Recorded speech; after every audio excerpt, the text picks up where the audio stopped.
ਤੇ ਦਿਨ ਬ ਦਿਨ ਕੌਮ ਨੂੰ ਕਮਜ਼ੋਰ ਕਰੀ ਗਏ ਨੇ। ਨਤੀਜਾ ਅੱਜ ਸਾਡੇ ਸਾਹਮਣੇ ਆ। ਖਾ ਗਿਆ ਸਾਡੀ ਸਿੱਖ ਕੌਮ ਨੂੰ ਪੈਸੇ ਦਾ ਲਾਲਚ। ਇੱਕ ਮਾਰਸ਼ਲ ਕੌਮ ਤੋਂ ਸਿਰਫ ਮੌਕਾ ਪ੍ਰਸਤਾਂ ਦੀ ਕੌਮ ਬਣ ਕੇ ਰਹਿ ਗਈ। ਆ ਪੈਸੇ ਤੇਰੇ ਆ? ਲੈ ਲਾ। ਨਹੀਂ ਨਹੀਂ, ਮੇਰੇ ਨਹੀਂ। ਤੈਨੂੰ ਕਿੱਥੋਂ ਲੱਭੇ? ਮੈਨੂੰ ਤੇ ਉਥੋਂ ਜ਼ਮੀਨ ਤੋਂ ਡਿੱਗੇ ਮਿਲੇ। ਆ ਲੈ ਲਾ, ਤੂੰ ਲੈ ਲਾ। ਜਦ ਮੇਰੇ ਹੈ ਹੀ ਨਹੀਂ ਭਰਾਵਾ, ਮੈਂ ਕਿਵੇਂ ਲੈ ਲਵਾਂ? ਤੂੰ ਕਿਸੇ ਹੋਰ ਨੂੰ ਪੁੱਛ ਲੈ। ਬਿਲਕੁਲ ਨਹੀਂ ਲੈਣੇ।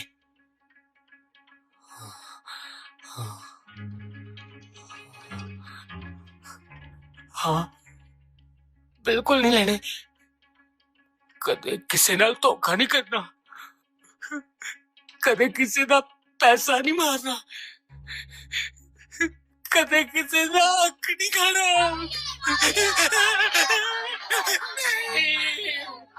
ਮੈਂ ਪਾਗਲ ਨਹੀਂ, ਮੈਂ ਪਾਗਲ ਨਹੀਂ, ਮੈਂ ਪਾਗਲ ਨਹੀਂ, ਮੈਂ ਪਾਗਲ ਨਹੀਂ। ਐ ਤਾਂ ਪਾਗਲ, ਪਰ ਗੱਲ ਬੜੀ ਉੱਚੀ ਕਹਿ ਗਿਆ। मैं पागल ही, मैं पागल ही, मैं पागल नहीं, मैं पागल नहीं, पागल नहीं, मैं पागल नहीं, मैं पागल नहीं, मैं पागल नहीं, मैं पागल नहीं, मैं पागल नहीं, नहीं, मैं पागल नहीं, मैं पागल नहीं, मैं पागल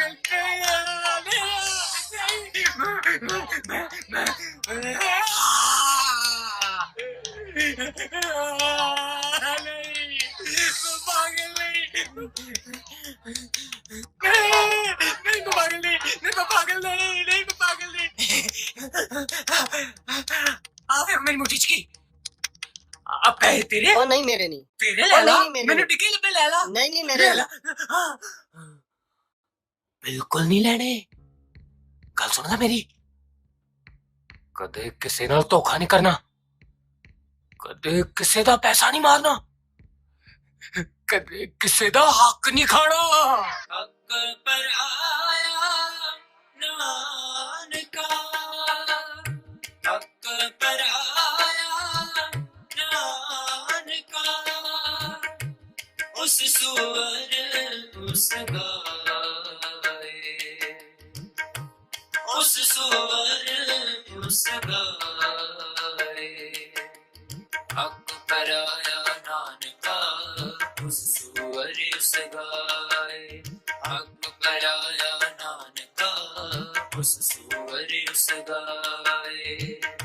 गुर पीर हामा ता परे, गुर पीर हामा ता परे, जा मुर्दार न खाए,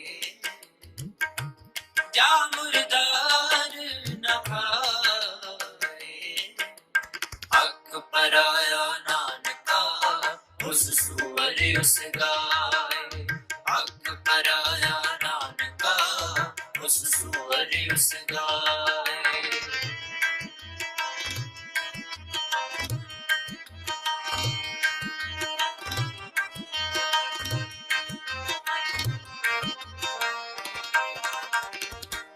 गली बिसत ना जाइए,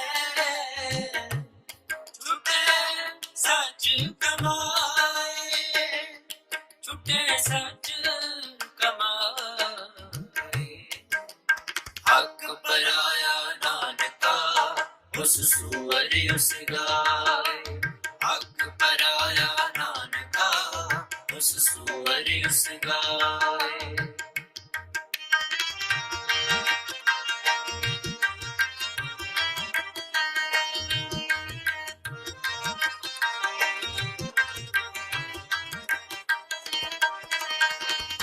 मारण पाहे हराम में, कोई हलाल न जाए, कोई हलाल न जाए, हक पर आया नानका, उस सुअर उस गाय, हक पर आया नानका, उस सुअर उस गाय।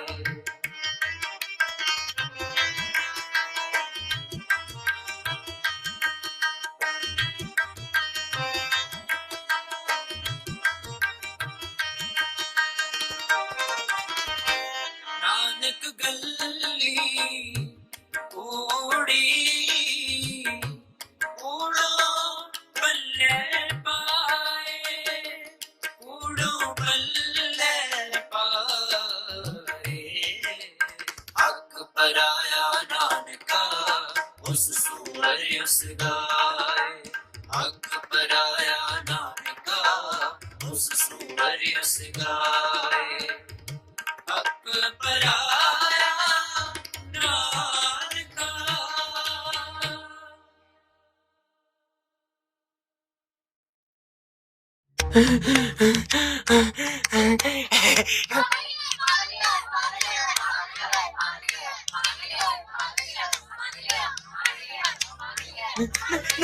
नहीं मैं पागल नहीं, नहीं मैं पागल नहीं, नहीं मैं पागल नहीं। ਧੋਖਾ ਨਹੀਂ ਕਰਨਾ, ਕਦੀ ਕਿਸੇ ਦਾ ਪੈਸਾ ਨਹੀਂ ਮਾਰਨਾ, ਕਦੀ ਕਿਸੇ ਦਾ ਹੱਕ ਨਹੀਂ ਖਾਣਾ। ਇਹ ਤਿੰਨ ਗੱਲਾਂ ਉਹ ਸਭ ਨੂੰ ਕਹਿੰਦਾ ਹੈ। ਜਦੋਂ ਉਸਨੇ ਮੈਨੂੰ ਘੇਰ ਕੇ ਪਹਿਲਾਂ ਪੈਸੇ ਦੇਣ ਦੀ ਕੋਸ਼ਿਸ਼ ਕੀਤੀ, ਫਿਰ ਇਹ ਤਿੰਨ ਗੱਲਾਂ ਕਹੀਆਂ, ਉਦੋਂ ਮੈਂ ਵੀ ਬਹੁਤ ਹੈਰਾਨ ਹੋਇਆ ਸੀ। ਕਈ ਦਿਨ ਮੈਂ ਇਸ ਬਾਰੇ ਸੋਚਦਾ ਰਿਹਾ। ਮੈਂ ਕਈ ਜਣਿਆਂ ਤੋਂ ਇਹਦੇ ਬਾਰੇ ਪੁੱਛਿਆ। ਇੱਕ ਦਿਨ ਇੱਕ ਗੁਰਮੁਖ ਪਿਆਰੇ ਨੇ ਮੈਨੂੰ ਇਹਦੀ ਬੀਤ ਚੁੱਕੀ ਜ਼ਿੰਦਗੀ ਬਾਰੇ ਦੱਸਿਆ। ਮੈਂ ਚਾਹੁੰਦਾ ਹਾਂ ਕਿ ਉਹ ਕਹਾਣੀ ਤੁਹਾਨੂੰ ਸਾਰਿਆਂ ਨੂੰ ਸੁਣਾਵਾਂ। ਸਿੱਖਣ ਨੂੰ ਬਹੁਤ ਕੁਝ ਮਿਲੇਗਾ। ਗੁਰੂ ਘਰ ਦੇ ਇੱਕ ਸ਼ਰਧਾਲੂ ਸਨ ਸਰਦਾਰ ਗੁਰਸੇਵਕ ਸਿੰਘ ਜੀ। ਉਹਨਾਂ ਦਾ ਆੜਤ ਦਾ ਕਾਰੋਬਾਰ ਸੀ, ਸ਼ਾਹੂਕਾਰਾ ਵੀ ਕਰਦੇ ਸਨ, ਪਰ ਦਿਆਲੂ ਇੰਨੇ ਕਿ ਜਦੋਂ ਵੀ ਕੋਈ ਲੋੜਵੰਦ ਆ ਜਾਂਦਾ ਉਹਦੀ ਲੋੜ ਜ਼ਰੂਰ ਪੂਰੀ ਕਰਦੇ। ਜੇ ਕਿਸੇ ਨੇ ਵਿਆਜ ਦੇ ਦਿੱਤਾ ਤਾਂ ਵੀ ਠੀਕ ਆ, ਜੇ ਨਾ ਦਿੱਤਾ ਤਾਂ ਵੀ ਠੀਕ ਆ, ਕਦੇ ਮੱਥੇ ਵੱਟ ਨਹੀਂ ਸੀ ਪਾਉਂਦੇ। ਇੱਕ ਦਿਨ ਉਹਨਾਂ ਦੀ ਆੜਤ ਤੇ सत श्री अकाल सरदार जी। सत श्री अकाल। आओ सरदार जी कोई काम मिल सकता? बई की काम कर सकदा है? कित्थों आया है? ਇੱਥੇ बैठ ਇੱਥੇ। मैं बनारसी दास काम दी पहाड़ च कोई भी काम मिल जाए मैं कर लूंगा। मैं तो मेरी पत्नी ने पिछले 2 दिन तो कुछ नहीं खाता। साडे कोल खाण लई कुछ है ही नहीं। बई मेरा तो आड़त का कारोबार है, बोरियां चुकना ते लदना, पल्लेदारी का काम। जे तू कर सकदा है तो कर ले। कर लूंगा जी, मैं कर लूंगा। आप जी दी बड़ी मेहरबानी। मेहरबानी वाली कोई गल नहीं। उस अकाल पुरख ने मेरे ते बख्शिश की है। जे ਉਹਦੇ ਚੋਂ ਕਿਸੇ ਦਾ ਕੋਈ ਫਾਇਦਾ ਹੋ ਸਕਦਾ ਹੈ ਤੇ ਮੇਰਾ ਕੀ ਨੁਕਸਾਨ? ਤੁਸੀਂ ਮੈਨੂੰ ਕੰਮ ਦੱਸੋ ਜੀ, ਮੈਂ ਹੁਣੇ ਸ਼ੁਰੂ ਕਰ ਦੇਣਾ ਹੈ। ਹੁਣੇ ਨਹੀਂ, ਆ ਲੈ, ਪਹਿਲਾਂ ਆਪ ਵੀ ਕੁਝ ਖਾ ਤੇ ਆਪਣੀ ਪਤਨੀ ਨੂੰ ਵੀ ਖਵਾ, ਫਿਰ ਆ ਕੇ ਸ਼ੁਰੂ ਕਰ ਲਈ। सरदार साहब, मैं आप जी का ये एहसान पूरी जिंदगी याद रखूंगा।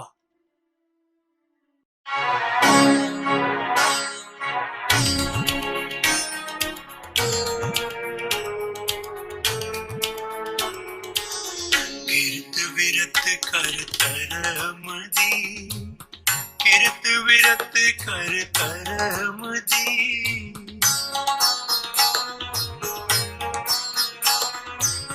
ले प्रसाद आण वरतंदा,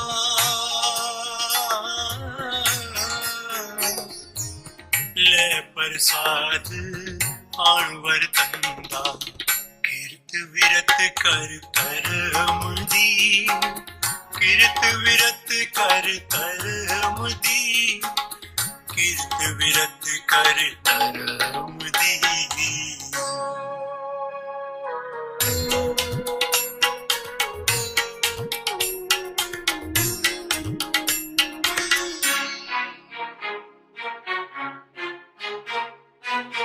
गुरसिख पल के उठ कर अमृत वेले सरना वंदा।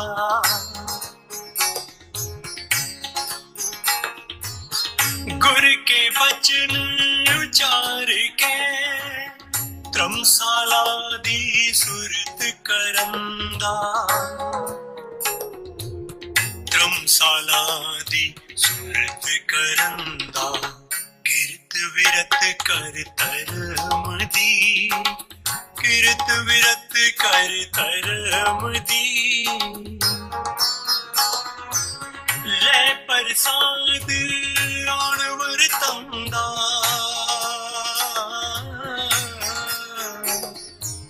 ਲੈ ਪ੍ਰਸਾਦ ਆਣ ਵਰਤੰ ਦਾ ਕਿਰਤ ਵਿਰਤ ਕਰ ਧਰਮ ਦੀ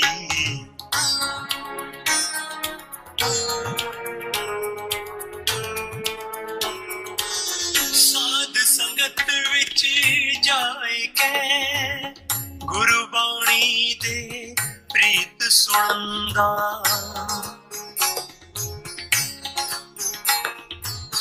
ਸੰਕਾ ਮਨ ਹਾਂ ਮਿਟਾਈ ਕੇ ਗੁਰ ਸਿੱਖਾਂ ਦੀ ਸੇਵ ਕਰਨ ਦਾ ਗੁਰ ਸਿੱਖਾਂ ਦੀ ਸੇਵ ਕਰਨ ਦਾ ਕਿਰਤ ਵਿਰਤ ਕਰ ਧਰਮ ਦੀ ਕਿਰਤ ਵਿਰਤ ਕਰ ਧਰਮ ਦੀ ਲੈ ਪ੍ਰਸਾਦ ਆਣ ਵਰਤੰ ਦਾ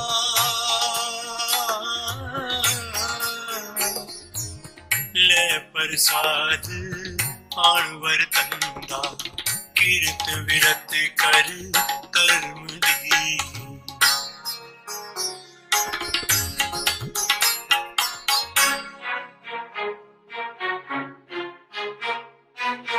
ਗੁਰ ਸਿੱਖਾਂ ਨੂੰ ਦੇ ਕਰ ਪਿੱਛੋਂ ਬਚਿਆ ਆਪ ਖਵੰਦਾ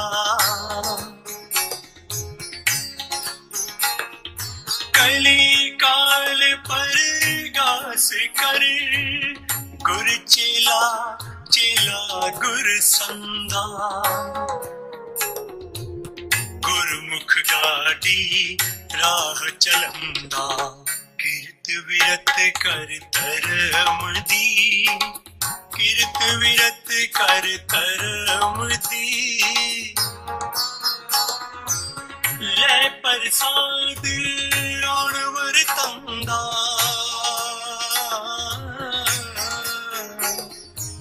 ਲੈ ਪ੍ਰਸਾਦ ਆਣ ਵਰਤੰ ਦਾ ਕਿਰਤ ਵਿਰਤ ਕਰ ਧਰਮ ਦੀ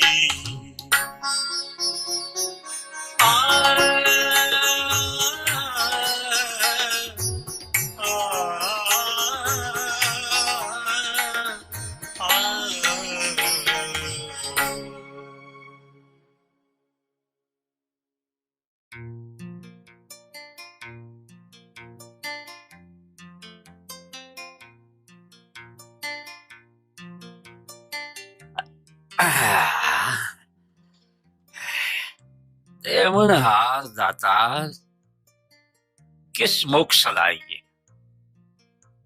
कर्म करे जी आई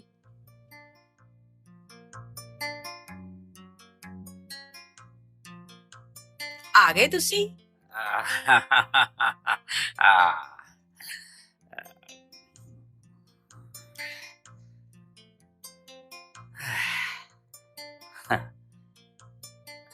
कर्म करे उस अकाल पुरख की लीला अपरमा पार है पर इंसान समझदा नहीं ओनू भुल के बस मेरी मेरी करन लग जाता हे सच्ची बादशाह तू बड़ा बेअंत है बस इसे तरह ही मेरे ते अपनियां बख्शिशां दा मींह भराउंदा रमी की गल आज बड़े खुश जे कोई खजाना मिल गया बस इदा ही समझ लिया कर्म करे अजकल के जमाने च अगर नेक ईमानदार मेहनत करने वाला मददगार मिल जाए ता खजाने तो घट नहीं बनारसी की गल कर रहे हो हाँ मैं ओनू हर तरह नाल परख के वेख लिया ओ हर परख च पूरा उतरिया है। वैसे भी हुण मैं बुढ़ा हो गया काम नहीं सी हुंदा जरूरत सी एक ईमानदार मददगार दी ओ अकाल पुरख ने दे दिता कर्म करे ਮੈਂ ਇੱਕ ਫੈਸਲਾ ਕੀਤਾ ਹੈ, ਕਿਹੜਾ ਫੈਸਲਾ? ਬਨਾਰਸੀ ਨੂੰ ਆੜਤ ਵਿੱਚ ਹਿੱਸੇਦਾਰ ਬਣਾਉਣ ਦਾ। ਉਹ ਮਿਹਨਤ ਕਰੇਗਾ, ਉਹਨੂੰ ਵੀ ਫਾਇਦਾ ਹੋਵੇਗਾ, ਤੇ ਮੈਂ ਵੀ ਆਪਣਾ ਧਿਆਨ ਗੁਰੂ ਘਰ ਦੀ ਸੇਵਾ ਤੇ ਨਾਮ ਸਿਮਰਨ ਵੱਲ ਲਾ ਸਕਾਂਗਾ। ਦੁਨਿਆਵੀ ਦੌਲਤ ਤਾਂ ਬਥੇਰੀ ਕਮਾ ਲਈਏ, ਹੁਣ ਮੈਂ ਉਹ ਦੌਲਤ ਵੀ ਕਮਾ ਲਵਾਂ ਜਿਹੜੀ ਨਾਲ ਜਾਣੀ ਆ। ਬਾਕੀ ਤਾਂ ਸਭ ਕੁਝ ਇੱਥੇ ਹੀ ਰਹਿ ਜਾਣਾ। ਇਹ ਗੱਲ ਤੇ ਤੁਹਾਡੀ ਠੀਕ ਹੈ, ਪਰ ਇੰਨੀ ਛੇਤੀ ਕਿਸੇ ਤੇ ਇੰਨਾ ਇਤਬਾਰ ਕਰ ਲੈਣਾ? ਤੂੰ ਚਿੰਤਾ ਨਾ ਕਰ ਕਰਮ ਕਰੇ, ਮੈਂ ਭਾਂਡਾ ਠੋਕ ਵਜਾ ਕੇ ਵੇਖ ਲਿਆ ਹੈ। ਬਾਬਾ ਜੀ ਹਰਨਾਮ ਸਿੰਘ ਹੋਰੀ ਇੱਕ ਦਿਨ ਫਰਮਾਉਂਦੇ ਸੀ ਕਿ ਜਿਹੜਾ ਕੰਮ ਆਤਮਾ ਕਰਨ ਨੂੰ ਲੋਚਦੀ ਹੋਵੇ, ਅਗਰ ਉਹ ਕਰਨ 'ਚ ਕਿਸੇ ਦਾ ਕੋਈ ਨੁਕਸਾਨ ਨਹੀਂ ਬਲਕਿ ਫਾਇਦਾ ਹੁੰਦਾ ਹੋਵੇ, ਤਾਂ ਪ੍ਰਮਾਤਮਾ ਤੇ ਭਰੋਸਾ ਕਰਕੇ ਕਰ ਦੇਣਾ ਚਾਹੀਦਾ ਹੈ। ਬਸ ਹਮੇਸ਼ਾ ਉਹਦੀ ਰਜ਼ਾ 'ਚ ਰਹੋ। ਰਜ਼ਾ ਚ ਰਹਿਣਾ ਚਾਹੀਦਾ ਹੈ ਨੌਕਰ ਨੂੰ ਆਪਣੇ ਮਾਲਕ ਦੀ। ਜੇ ਮਾਲਕ ਖੁਸ਼ ਤੇ ਨੌਕਰ ਵੀ ਖੁਸ਼। ਜਿਹੜੇ ਨੌਕਰ ਆਪਣੇ ਮਾਲਕ ਦੀ ਰਜ਼ਾਮੰਦੀ ਚ ਨਹੀਂ ਨਾ ਚੱਲਦੇ, ਉਹ ਬਹੁਤਾ ਚਿਰ ਨਹੀਂ ਟਿਕਦੇ। ਤੇ ਮੈਂ ਹੁਣ ਇੱਥੇ ਟਿਕੇ ਰਹਿਣਾ। ਇਹ ਟਿਕੇ ਰਹਿਣ ਦਾ ਫੈਸਲਾ ਨੌਕਰ ਨਹੀਂ ਕਰ ਸਕਦਾ। ਮਾਲਕ ਤੇ ਕਰ ਸਕਦਾ ਹੈ ਨਾ। ਸਰਦਾਰ ਸਾਹਿਬ ਨੇ ਮੈਨੂੰ ਆਪਣੇ ਨਾਲ ਕਾਰੋਬਾਰ ਵਿੱਚ ਹਿੱਸੇਦਾਰ ਲਾਉਣ ਦਾ ਫੈਸਲਾ ਕਰ ਲਿਆ ਹੈ। ਕੀ ਕਿਹਾ? ਫੇਰ ਕਹੀ? ਉਹ ਕਮਲੀਏ, ਸਰਦਾਰ ਸਾਹਿਬ ਨੇ ਮੈਨੂੰ ਕਾਰੋਬਾਰ 'ਚ ਹਿੱਸੇਦਾਰ ਬਣਾਉਣ ਦਾ ਸੋਚ ਲਿਆ ਹੈ। ਜੇ ਨਹੀਂ ਸੁਣਦਾ ਤੂੰ ਕੰਨਾਂ 'ਚ ਉਂਗਲ ਮਾਰ ਲਾ। ਹਿੱਸੇਦਾਰੀ ਪੈਸੇ ਨਾਲ ਹੁੰਦੀ ਆ, ਤੇ ਸਾਡੇ ਕੋਲ ਹੈ ਹੀ ਕੀ ਸਿਵਾਏ ਸਰਦਾਰ ਜੀ ਦੀ ਮਿਹਰਬਾਨੀ ਦੇ। ਵੱਡੇ ਲੋਕਾਂ ਦੀ ਮਿਹਰਬਾਨੀ ਪੈਸੇ ਨਾਲੋਂ ਕਿਤੇ ਵੱਡੀ ਦੌਲਤ ਆ। ਵੱਡਾ ਬੰਦਾ ਜੇ ਮਿਹਰਬਾਨ ਹੋ ਜੇ ਨਾ ਤੇ ਕੰਗਾਲ ਨੂੰ ਵੀ ਮਾਲਾ ਮਾਲ ਕਰ ਸਕਦਾ ਹੈ। ਮੈਂ ਤੇ ਹੁਣ ਸੋਚ ਲਿਆ ਬਈ ਸਰਦਾਰ ਜੀ ਬੈਠ ਕੇ ਆਰਾਮ ਕਰਿਆ ਕਰਨਗੇ ਤੇ ਮੈਂ ਕੰਮ ਕਰਿਆ ਕਰੂੰਗਾ।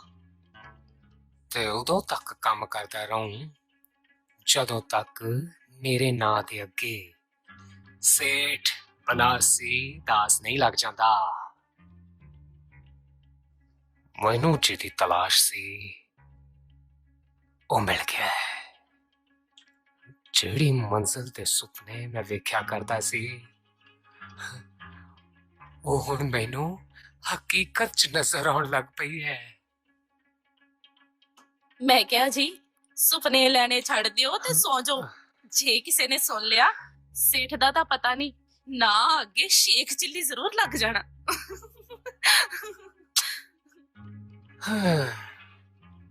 ਲੋਕ ਵੀ ਠੀਕ ਹੀ ਕਹਿੰਦੇ ਆ। ਔਰਤ ਦੀ ਮੱਤ ਉਹਦੀ ਗੁੱਤ ਪਿੱਛੇ ਹੁੰਦੀ ਆ। ਜ਼ਿਆਦਾ ਲੰਬਾ ਨਹੀਂ ਸੋਚ ਸਕਦੀ।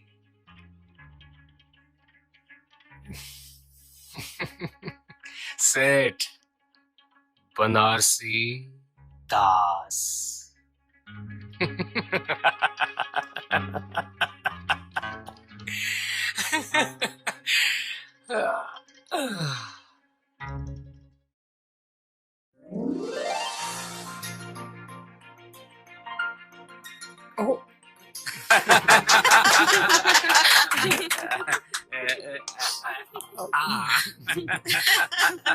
ਲੈ ਬਈ ਬਨਾਰਸੀ, ਅੱਜ ਤੋਂ ਤੂੰ ਹੋ ਗਿਆ ਮੇਰਾ ਹਿੱਸੇਦਾਰ। ਇਹ ਆਪ ਜੀ ਦਾ ਵਿਡੱਪਣ ਸਰਦਾਰ ਸਾਹਿਬ, ਵਰਨਾ ਇਸ ਨਾਚੀਜ਼ ਦੀ ਕੀ ਔਕਾਤ। ਓਏ ਰੱਬ ਦਿਆ ਬੰਦਿਆ, ਜਿਹੜਾ ਆਪਣੇ ਆਪ ਨੂੰ ਨਾਚੀਜ਼ ਸਮਝਦਾ ਹੈ ਨਾ, ਅਸਲ 'ਚ ਉਹੀ ਤਾਂ ਚੀਜ਼ ਹੁੰਦਾ ਹੈ। ਚੱਲ ਬੈਠ ਗੱਦੀ ਤੇ। ਨਹੀਂ ਸਰਦਾਰ ਜੀ, ਮੈਂ ਤੇ ਅਜੇ ਵੀ ਆਪ ਜੀ ਦਾ ਨੌਕਰ ਹੀ ਹਾਂ। ਮੈਂ ਤੁਹਾਡੀ ਗੱਦੀ ਤੇ ਬੈਠਾ, ਮੇਰੇ 'ਚ ਇੰਨੀ ਹਿੰਮਤ ਨਹੀਂ। ਮੈਂ ਤੇ ਪਹਿਲਾਂ ਦੀ ਤਰ੍ਹਾਂ ਆਪ ਜੀ ਦੀ ਬਗਲ 'ਚ ਹੀ ਬੈਠਿਆ ਕਰੂੰਗਾ। ਬਈ ਬਗਲ 'ਚ ਤਾਂ ਬਨਾਰਸੀ ਬੈਠਦਾ ਸੀ, ਸੇਠ ਬਨਾਰਸੀ ਦਾਸ ਤਾਂ ਗੱਦੀ ਤੇ ਬੈਠੇਗਾ। ਚੱਲ ਬੈਠ ਗੱਦੀ ਤੇ, ਚੱਲ ਬੈਠ ਬੈਠ ਬੈਠ ਬੈਠ ਬੈਠ। ਚੱਲ ਬਹਿ ਜਾ ਬਹਿ ਜਾ ਬਹਿ ਜਾ। ਸੇਠਾਂ ਵਾਂਗ ਬੈਠ। ਆ ਬਹਿ ਜਾ। ਬੈਠ ਸੇਠਾਂ ਵਾਂਗੂ। ਹਾਂ ਸੇਠ ਜੀ, ਕੁਝ ਪੈਸੇ ਚਾਹੀਦੇ ਸੀ ਸੂਦ ਤੇ। ਲੈ ਲਓ ਸਰਦਾਰ ਜੀ, ਜਿੰਨੇ ਮਰਜ਼ੀ ਲੈ ਲਓ, ਪਰ ਇਹ ਦੱਸੋ ਭਈ ਰਕਮ ਮੋੜੋਗੇ ਕਦੋਂ ਤੇ ਸੂਦ ਕੀ ਦਿਓਗੇ?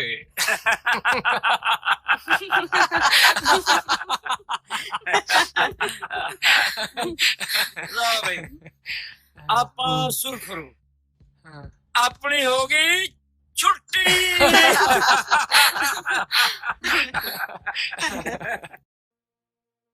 ਮੈਨੂੰ ਤਾਂ ਸਮਝ ਨਹੀਂ ਆਉਂਦੀ ਇਸ ਔਰਤ ਨੇ ਦੇਸ਼ ਦੇ ਹਾਲਾਤ ਕੀ ਬਣਾ ਕੇ ਰੱਖ ਦਿੱਤੇ ਨੇ। ਸ਼ਾਮ ਸਿੰਘ ਇਹ ਹੱਠੀ ਔਰਤ ਏ, ਆਪਣੀ ਜ਼ਿੱਦ ਪਗਾਉਂਦੀ ਏ। ਦੱਸਦੇ ਆ ਕਿ ਇਹਦਾ ਪਿਤਾ ਵੀ ਇਹਦੇ ਸੁਭਾਅ ਤੋਂ ਬਹੁਤ ਦੁਖੀ ਹੁੰਦਾ ਸੀ। ਉਹ ਤਾਂ ਚਾਹੁੰਦਾ ਹੀ ਨਹੀਂ ਸੀ ਕਿ ਇਹ ਕਿਸੇ ਉੱਚੇ ਅਹੁਦੇ ਤੇ ਬਿਰਾਜਮਾਨ ਹੋਵੇ। ਠੀਕ ਹੀ ਸੋਚਦਾ ਸੀ।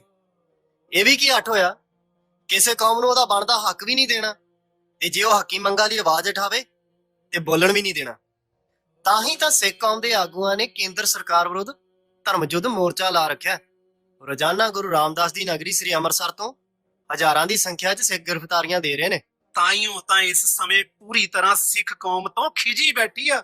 ਆਉਣ ਵਾਲੇ ਸਮੇਂ 'ਚ ਪਤਾ ਨਹੀਂ ਸਿੱਖ ਕੌਮ ਵਿਰੁੱਧ ਨੇ ਕਿਹੜੀ ਖਤਰਨਾਕ ਖੇਡ ਖੇਡਣੀ ਆ। ਇਹ ਜਿਹੜੀ ਮਰਜ਼ੀ ਖੇਡ ਖੇਡੀ ਜਾਏ, ਸਾਡੇ ਸਿਆਸੀ ਆਗੂ ਲੱਖ ਵਾਰ ਇਹਦੇ ਲਾਲਚਾਂ ਕੇ ਵਿਕ ਜਾਣ, ਪਰ ਸੰਤ ਜਰਨੈਲ ਸਿੰਘ ਜੀ ਭਿੰਡਰਾਂ ਵਾਲੇ ਸਰਕਾਰ ਅੱਗੇ ਕਦੇ ਨਹੀਂ ਝੁਕਣਗੇ। ਉਹ ਤਾਂ ਆਖਰੀ ਸਵਾਸ ਤੱਕ ਇਹ ਸੱਚ ਦੀ ਲੜਾਈ ਲੜਨਗੇ। ਓਏ ਤਾਈਓ ਤਾਂ ਸੰਤ ਬਾਬਾ ਹਰਨਾਮ ਸਿੰਘ ਜੀ ਨੇ ਧਰਮ ਯੁੱਧ ਮੋਰਚੇ 'ਚ ਜਾਣ ਦਾ ਫੈਸਲਾ ਕਰ ਲਿਆ ਏ। ਬਈ ਆਪਾਂ ਤਾਂ ਫਿਰ ਬਾਬਾ ਜੀ ਨਾਲ ਧਰਮ ਯੁੱਧ ਮੋਰਚੇ 'ਚ ਜਾਣਾ ਹੀ ਜਾਣਾ। ਲੈ ਵੀ ਕਰੂ ਆ ਲੈ ਜਾ ਉਧਰ ਤੇ ਬਾਰਦਾਨਾ ਸਾਰਾ ਇਕੱਠਾ ਕਰ ਦੋ। ਸ਼ਾਬਾਸ਼ ਖਿੱਚ ਦੋ ਕੰਮ ਮਿੰਟੋ ਮਿੰਟੀ। ਸਰਦਾਰ ਜੀ ਤੁਸੀਂ ਕਿਤੇ ਚੱਲੇ ਹੋ? ਹਾਂ ਬਈ, ਪਹਿਲਾਂ ਤਾਂ ਮੈਂ ਕਾਰੋਬਾਰ ਦਾ ਵਜ੍ਹਾ ਬੈਠਾ ਸਾਂ, ਹੁਣ ਤੂੰ ਆ ਗਿਆ ਹੈ, ਮੈਨੂੰ ਕਾਹਦੀ ਚਿੰਤਾ। ਮੈਂ ਸੰਤ ਬਾਬਾ ਹਰਨਾਮ ਸਿੰਘ ਹੋਰਾਂ ਨਾਲ ਧਰਮ ਯੁੱਧ ਮੋਰਚੇ ਤੇ ਜਾ ਰਿਹਾ। ਧਰਮ ਯੁੱਧ ਮੋਰਚਾ? ਹਾਂ, ਧਰਮ ਯੁੱਧ ਮੋਰਚਾ। 1947 ਚ ਜਦੋਂ ਭਾਰਤ ਆਜ਼ਾਦ ਹੋਇਆ ਜੀ ਤਾਂ ਪੰਡਿਤ ਨਹਿਰੂ ਨੇ ਸਿੱਖ ਕੌਮ ਨਾਲ ਕਈ ਵਾਅਦੇ ਕੀਤੇ ਬਈ ਅਗਰ ਸਿੱਖ ਭਾਰਤ ਵਿੱਚ ਰਹਿੰਦੇ ਨੇ ਤਾਂ ਉਹਨਾਂ ਨੂੰ ਆਜ਼ਾਦ ਖਿੱਤੇ ਵਾਲੀਆਂ ਸਾਰੀਆਂ ਸਹੂਲਤਾਂ ਦਿੱਤੀਆਂ ਜਾਣਗੀਆਂ। ਦੱਸਦੇ ਆ 17 ਵਾਅਦੇ ਕੀਤੇ ਸੀ ਪੰਡਿਤ ਨਹਿਰੂ ਨੇ ਮਾਸਟਰ ਤਾਰਾ ਸਿੰਘ ਨਾਲ। ਸਿੱਖਾਂ ਨੇ ਭਾਰਤ ਵਿੱਚ ਰਹਿਣਾ ਸਵੀਕਾਰ ਕਰ ਲਿਆ।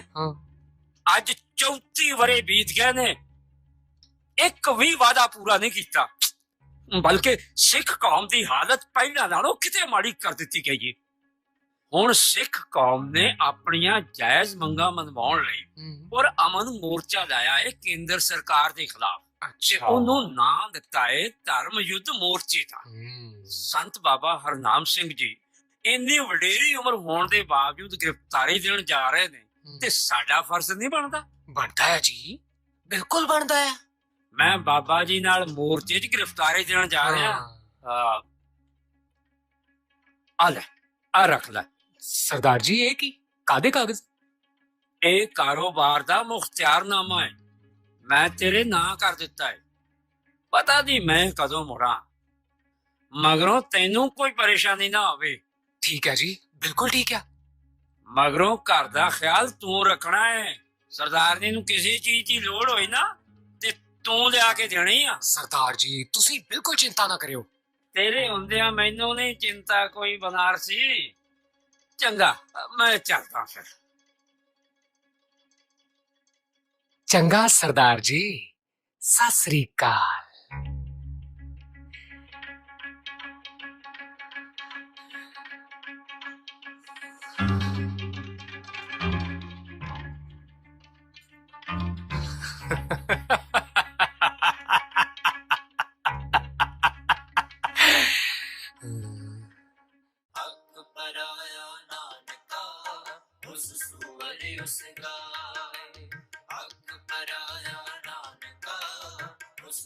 ਵਾਹਿਗੁਰੂ ਜੀ ਕਾ ਖਾਲਸਾ, ਵਾਹਿਗੁਰੂ ਜੀ ਕੀ ਫਤਿਹ। ਸ਼ਾਮ ਸਿੰਘ ਜੀ, ਜਥੇ ਦੀ ਆਈ ਕੋਈ ਖਬਰ? ਹਾਂਜੀ ਵੀ ਜੀ, ਜਥਾ ਚੜ੍ਹਦੀ ਕਲਾ ਵਿੱਚ। ਇਸ ਵੇਲੇ ਜਥਾ ਭਗਤਾ ਭਾਈਕਾ ਨੇੜੇ ਪਿੰਡ ਕੇਸਰ ਸਿੰਘ ਵਾਲਾ ਦੇ ਸਰਕਾਰੀ ਹਾਈ ਸਕੂਲ 'ਚ ਰੁਕਿਆ ਆ। ਬਾਬਾ ਜੀ ਨੇ ਉੱਥੇ ਸਕੂਲ ਵਿੱਚ ਹੀ ਅਖੰਡ ਪਾਠ ਸਾਹਿਬ ਆਰੰਭ ਕਰਵਾ ਦਿੱਤੇ ਨੇ। ਪੂਰੇ ਇਲਾਕੇ ਦੀ ਸੰਗਤ ਜਥੇ ਦੀ ਸੇਵਾ ਕਰ ਰਹੀ ਹੈ। ਉੱਥੇ ਤਾਂ ਬੀਜੀ ਅੰਮ੍ਰਿਤ ਸੰਚਾਰ ਹੋ ਰਿਹਾ ਹੈ। 750 ਦੇ ਕਰੀਬ ਪ੍ਰਾਣੀ ਅੰਮ੍ਰਿਤ ਛਕ ਕੇ ਗੁਰੂ ਵਾਲੇ ਬਣ ਗਏ ਨੇ। ਬਾਬਾ ਜੀ ਠੀਕ ਨੇ? ਬਾਬਾ ਜੀ ਵੀ ਪੂਰੀ ਚੜ੍ਹਦੀ ਕਲਾ ਵਿੱਚ ਨੇ। ਸੰਤ ਬਾਬਾ ਜਰਨੈਲ ਸਿੰਘ ਜੀ ਬਾਬਾ ਜੀ ਨੂੰ ਕਹਿੰਦੇ, ਬਾਬਾ ਜੀ ਤੁਸੀਂ ਇਸ ਵਡੇਰੀ ਉਮਰ ਵਿੱਚ ਗ੍ਰਿਫਤਾਰੀ ਨਾ ਦਿਓ। ਪਰ ਬਾਬਾ ਜੀ ਨੇ ਕਿਹਾ, ਇਹ ਗੱਲ ਤੇ ਤੁਸੀਂ ਮੈਨੂੰ ਕਿਹੋ ਹੀ ਨਾ। ਧਰਮ ਯੁੱਧ ਮੋਰਚਾ ਲੱਗਾ ਹੋਵੇ ਤੇ ਮੈਂ ਪਿੱਛੇ ਰਹਿ ਜਾਵਾਂ, ਇਹ ਕਦੇ ਨਹੀਂ ਹੋ ਸਕਦਾ। ਸੰਤ ਬਾਬਾ ਹਰਨਾਮ ਸਿੰਘ ਜੀ ਇੱਕ ਵੱਡੇ ਜੱਥੇ ਨਾਲ ਗ੍ਰਿਫਤਾਰ ਹੋਏ, ਪਰ ਜਲਦੀ ਹੀ ਉਹਨਾਂ ਨੂੰ ਫਿਰੋਜ਼ਪੁਰ ਜੇਲ੍ਹ ਤੋਂ ਰਿਹਾ ਕਰ ਦਿੱਤਾ ਗਿਆ। ਮੋਰਚੇ ਤੋਂ ਵਾਪਸ ਆ ਕੇ ਉਹ ਜੇਲ੍ਹ ਦੇ ਨਾਕਸ ਪ੍ਰਬੰਧਾਂ ਸਦਕਾ ਬਿਮਾਰ ਪੈ ਗਏ। 4 ਜਨਵਰੀ 1983 ਨੂੰ ਉਹ ਗੁਰੂ ਮਹਾਰਾਜ ਦੇ ਚਰਨਾਂ ਵਿੱਚ ਜਾ ਵਰਾਜੇ। ਧਰਮ ਯੁੱਧ ਮੋਰਚਾ ਨਿਰੰਤਰ ਚੱਲਦਾ ਰਿਹਾ। ਸਹਿਜੇ ਸਿਆਸੀ ਆਗੂਆਂ ਨੇ ਧਰਮ ਯੁੱਧ ਮੋਰਚੇ ਤੋਂ ਆਪਣੇ ਪੈਰ ਖਿਸਕਾਉਣੇ ਸ਼ੁਰੂ ਕਰ ਦਿੱਤੇ ਤੇ ਮੈਦਾਨ ਵਿੱਚ ਰਹਿ ਗਏ ਇਕੱਲੇ ਸੰਤ ਬਾਬਾ ਜਰਨੈਲ ਸਿੰਘ ਜੀ ਭਿੰਡਰਾਂ ਵਾਲੇ। ਸਰਕਾਰ ਨੇ ਸ੍ਰੀ ਹਰਿਮੰਦਰ ਸਾਹਿਬ ਉੱਤੇ ਫੌਜੀ ਹਮਲੇ ਦੀਆਂ ਯੋਜਨਾਵਾਂ ਬਣਾਉਣੀਆਂ ਆਰੰਭ ਕਰ ਦਿੱਤੀਆਂ।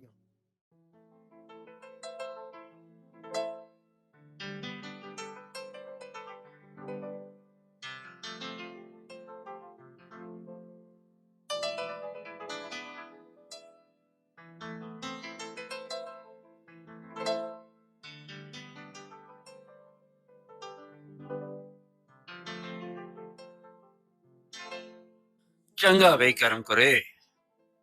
ਚੱਲੇ ਹੋ ਤੁਸੀਂ? ਹਾਂ, ਮੈਨੂੰ ਤੇ ਡਰ ਲੱਗਦਾ ਹੈ ਜੀ।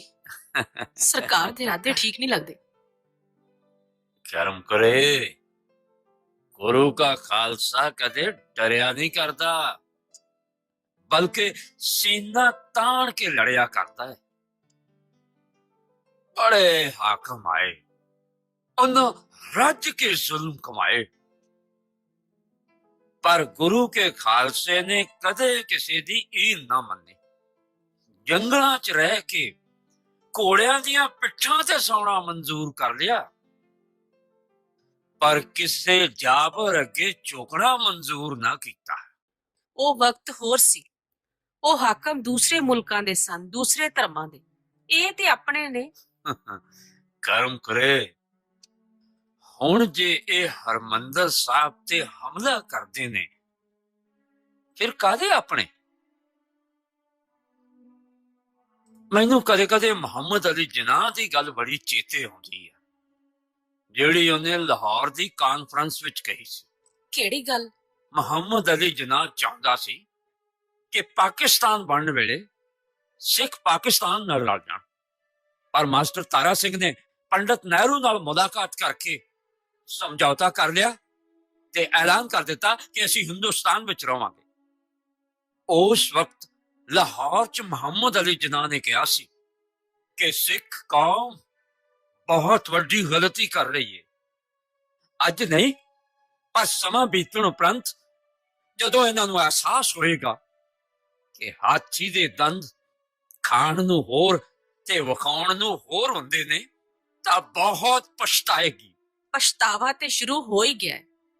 ਆਜ਼ਾਦ ਖਿੱਤੇ ਦੀ ਗੱਲ ਕਰਨ ਵਾਲਿਆਂ ਨੇ ਅੱਜ ਤੱਕ ਸਿੱਖ ਕੌਮ ਨੂੰ ਵੱਖਰੀ ਕੌਮ ਹੀ ਨਹੀਂ ਮੰਨਿਆ। ਜੇ ਸਿੱਖਾਂ ਨੇ ਪੰਜਾਬੀ ਬੋਲੀ ਦੇ ਆਧਾਰ ਤੇ ਪੰਜਾਬੀ ਸੂਬੇ ਦੀ ਮੰਗ ਕੀਤੀ, ਤਾਂ ਜੇਲ੍ਹਾਂ ਭਰਨ ਉਪਰੰਤ ਵੱਖਰਾ ਹਰਿਆਣਾ ਬਣਾ ਕੇ ਹਿਮਾਚਲ, ਰਾਜਸਥਾਨ ਨੂੰ ਪੰਜਾਬੀ ਬੋਲਣ ਵਾਲੇ ਇਲਾਕੇ ਦੇ ਕੇ ਪੰਜਾਬੀ ਸੂਬੀ ਜੀ ਬਣਾਤੀ। ਪੰਜਾਬ ਨੂੰ ਤੇ ਅੱਜ ਤੱਕ ਪੰਜਾਬ ਦੀ ਰਾਜਧਾਨੀ ਚੰਡੀਗੜ੍ਹ ਹੀ ਨਹੀਂ ਮਿਲੀ। ਇਹ ਬਦਨੀਤੀ ਹੈ ਸਿੱਖਾਂ ਪ੍ਰਤੀ ਹਿੰਦੁਸਤਾਨ ਦੇ ਲੀਡਰਾਂ ਦੀ। ਇਹ ਵੀ ਅੰਗਰੇਜ਼ਾਂ ਵਾਂਗ ਪਾੜੋ ਤੇ ਰਾਜ ਕਰੋ ਦੀ ਨੀਤੀ ਤੇ ਚੱਲਦੇ ਨੇ। ਸਿੱਖ ਕੌਮ ਨੂੰ ਕਿੰਨੇ ਦਲਾਂ 'ਚ ਵੱਢ ਕੇ ਰੱਖ ਦਿੱਤਾ ਇਹਨਾਂ ਨੇ, ਪਰ ਅਫਸੋਸ ਸਿੱਖ ਕੌਮ ਦੇ ਲੀਡਰ ਇਹਨਾਂ ਦੀ ਇਸ ਚਾਲ ਨੂੰ ਨਹੀਂ ਸਮਝਦੇ, ਚਾਲ ਨੂੰ ਨਹੀਂ ਸਮਝਦੇ। ਚੰਗਾ, ਮੈਂ ਹੁਣ ਚੱਲਦਾ, ਫੇਰ ਸ਼੍ਰੀ ਅੰਮ੍ਰਿਤਸਰ ਦੀ ਸਿੱਧੀ ਬੱਸ ਨਹੀਂ ਮਿਲਣੀ। ਮੈਂ ਤੇ ਚਾਹੁੰਦੀ ਸੀ ਜੀ ਮੱਥਾ ਟੇਕਣ ਤੁਸੀਂ ਸ਼ਹੀਦੀ ਗੁਰਪੁਰਬ ਤੋਂ ਬਾਅਦ ਹੀ ਜਾਂਦੇ। ਕਮਲੀਏ, ਸ਼ਹੀਦੀ ਗੁਰਪੁਰਬ ਕਰਕੇ ਤਾਂ ਮੈਂ ਜਾਣਾ ਹੈ, ਨਾਲੇ ਸ਼੍ਰੀ ਹਰਿਮੰਦਰ ਸਾਹਿਬ ਮੱਥਾ ਟੇਕ ਆਊਂਗਾ, ਨਾਲੇ ਸੰਤ ਜਰਨੈਲ ਸਿੰਘ ਭਿੰਡਰਾਂ ਵਾਲਿਆਂ ਦੇ ਦਰਸ਼ਨ ਕਰ ਆਊਂਗਾ। ਹੈ ਚੰਗਾ, ਮੈਂ ਚੱਲਦਾ।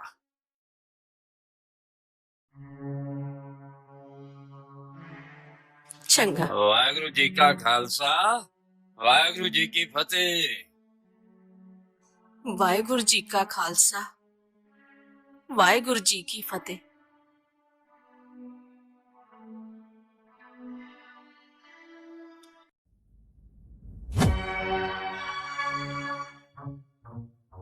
ਸ਼ਾਮ ਸਿਆ ਸ਼ਾਮ ਸਿਆ ਸ਼ਾਮ ਸਿਆ ਉਹੀ ਹੋਇਆ ਜਿਸ ਦਾ ਡਰ ਸੀ। ਕੀ ਹੋਇਆ? ਭਾਰਤੀ ਫੌਜ ਨੇ ਦਰਬਾਰ ਸਾਹਿਬ ਤੇ ਹਮਲਾ ਕਰ ਦਿੱਤਾ। ਹੈ ਦਰਬਾਰ ਸਾਹਿਬ ਤੇ ਹਮਲਾ?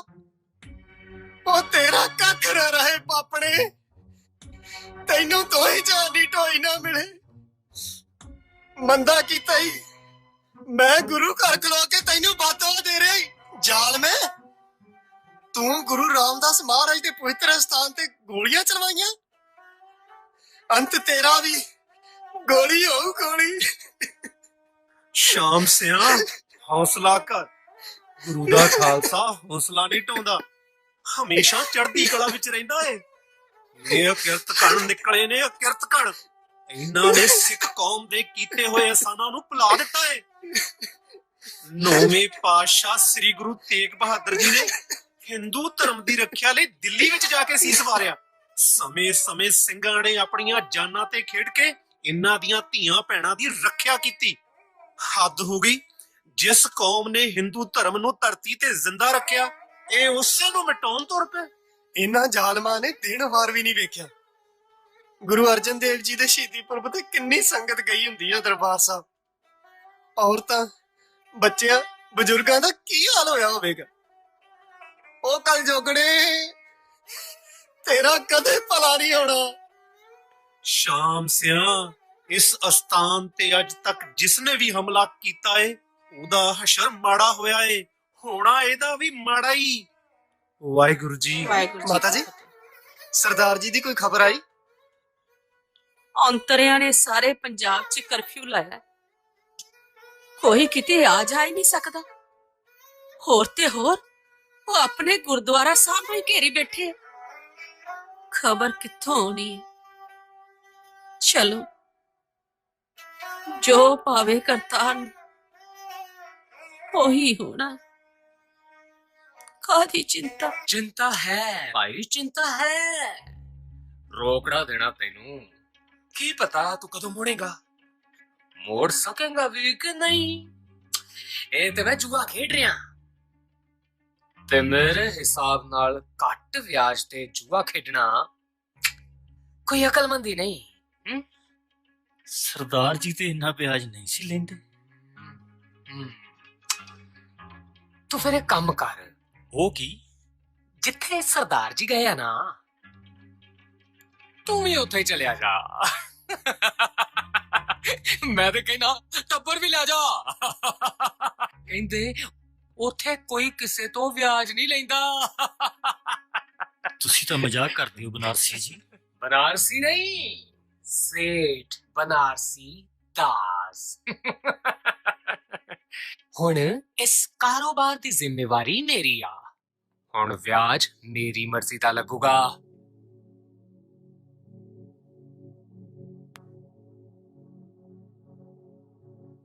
पैसे लेने आ ते अंगूठा ला दे, नहीं ते व्याजी पैसे लैण वालियां दी कोई कमी नहीं इस गरीब देश च। ਹੁਣ ਹੋਰ ਕੋਈ ਚਾਰਾ ਵੀ ਤੇ ਨਹੀਂ, ਅੰਗੂਠਾ ਲਾਉਣਾ ਹੀ ਪੈਣਾ।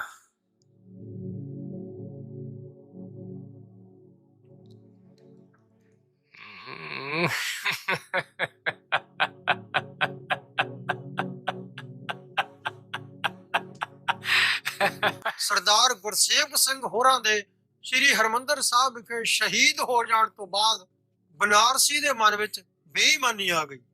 ਮੁਖਤਿਆਰਨਾਮਾ ਤਾਂ ਕੋਲੇ ਹੈ ਹੀ ਸੀ, ਉਸਨੇ ਸਾਰਾ ਕਾਰੋਬਾਰ ਆਪਣੇ ਨਾਮ ਕਰ ਲਿਆ। ਇੱਕ ਦਿਨ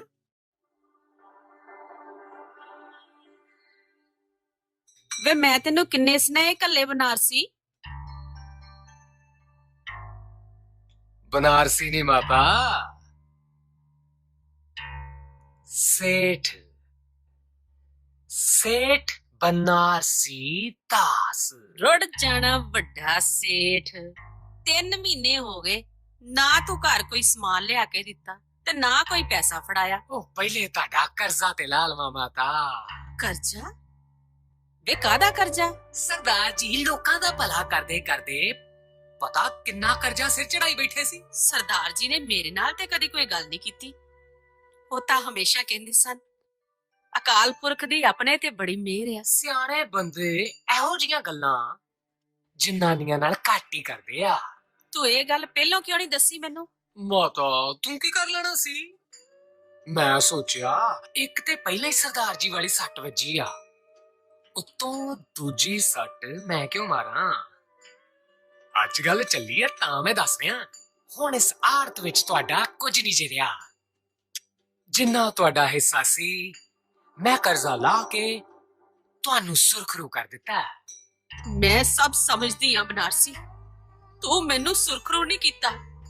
ਇੱਕ ਵੱਡਾ ਵਿਸ਼ਵਾਸਘਾਤ ਕੀਤਾ ਹੈ ਸਾਡੇ ਨਾਲ। ਸਰਦਾਰ ਜੀ ਨੇ ਤੇਰੇ ਤੇ ਵਿਸ਼ਵਾਸ ਕਰਕੇ ਕਾਰੋਬਾਰ ਦਾ ਮੁਖਤਿਆਰ ਨਵਾਂ ਤੇਰੇ ਨਾਂ ਕਰ ਦਿੱਤਾ ਤੇ ਤੂੰ ਆਪਣੀ ਔਕਾਤ ਵਿਖਾਤੀ ਹੈ ਬਨਾਰਸੀ।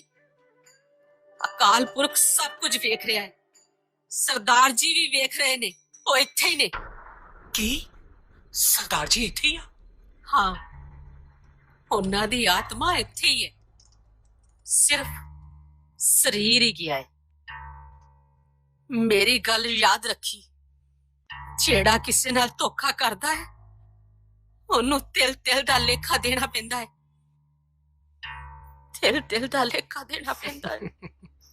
ਤਿਲ ਤਿਲ ਦਾ ਲੇਖਾ ਦੇਣਾ ਪੈਂਦਾ ਹੈ।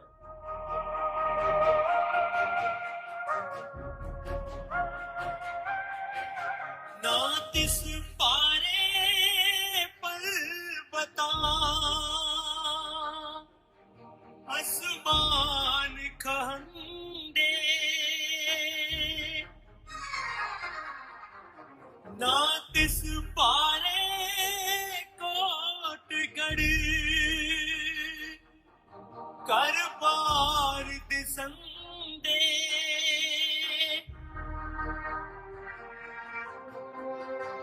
ना तिस पारे सायरा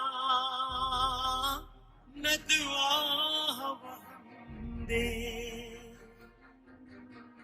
ना तिस पारे तरुवरा फल सुफल फलंदे।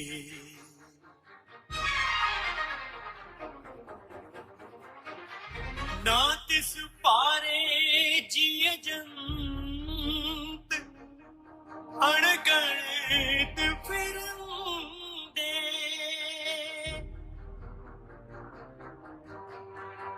पारे कोई अकृत कण बंदी हूँ बंदे, बंदी हूँ बंदे।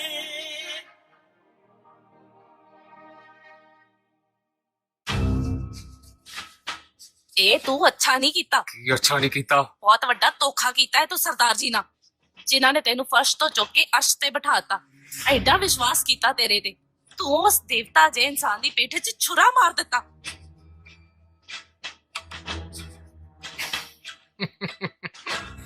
ਨਾ ਸ਼ਾਂਤੀ ਨਾ, ਮੈਂ ਛੁਰਾ ਨਹੀਂ ਮਾਰਿਆ, ਉਹਨੂੰ ਤੇ ਫੌਜ ਦੀ ਗੋਲੀ ਵੱਜੀ ਸੀ।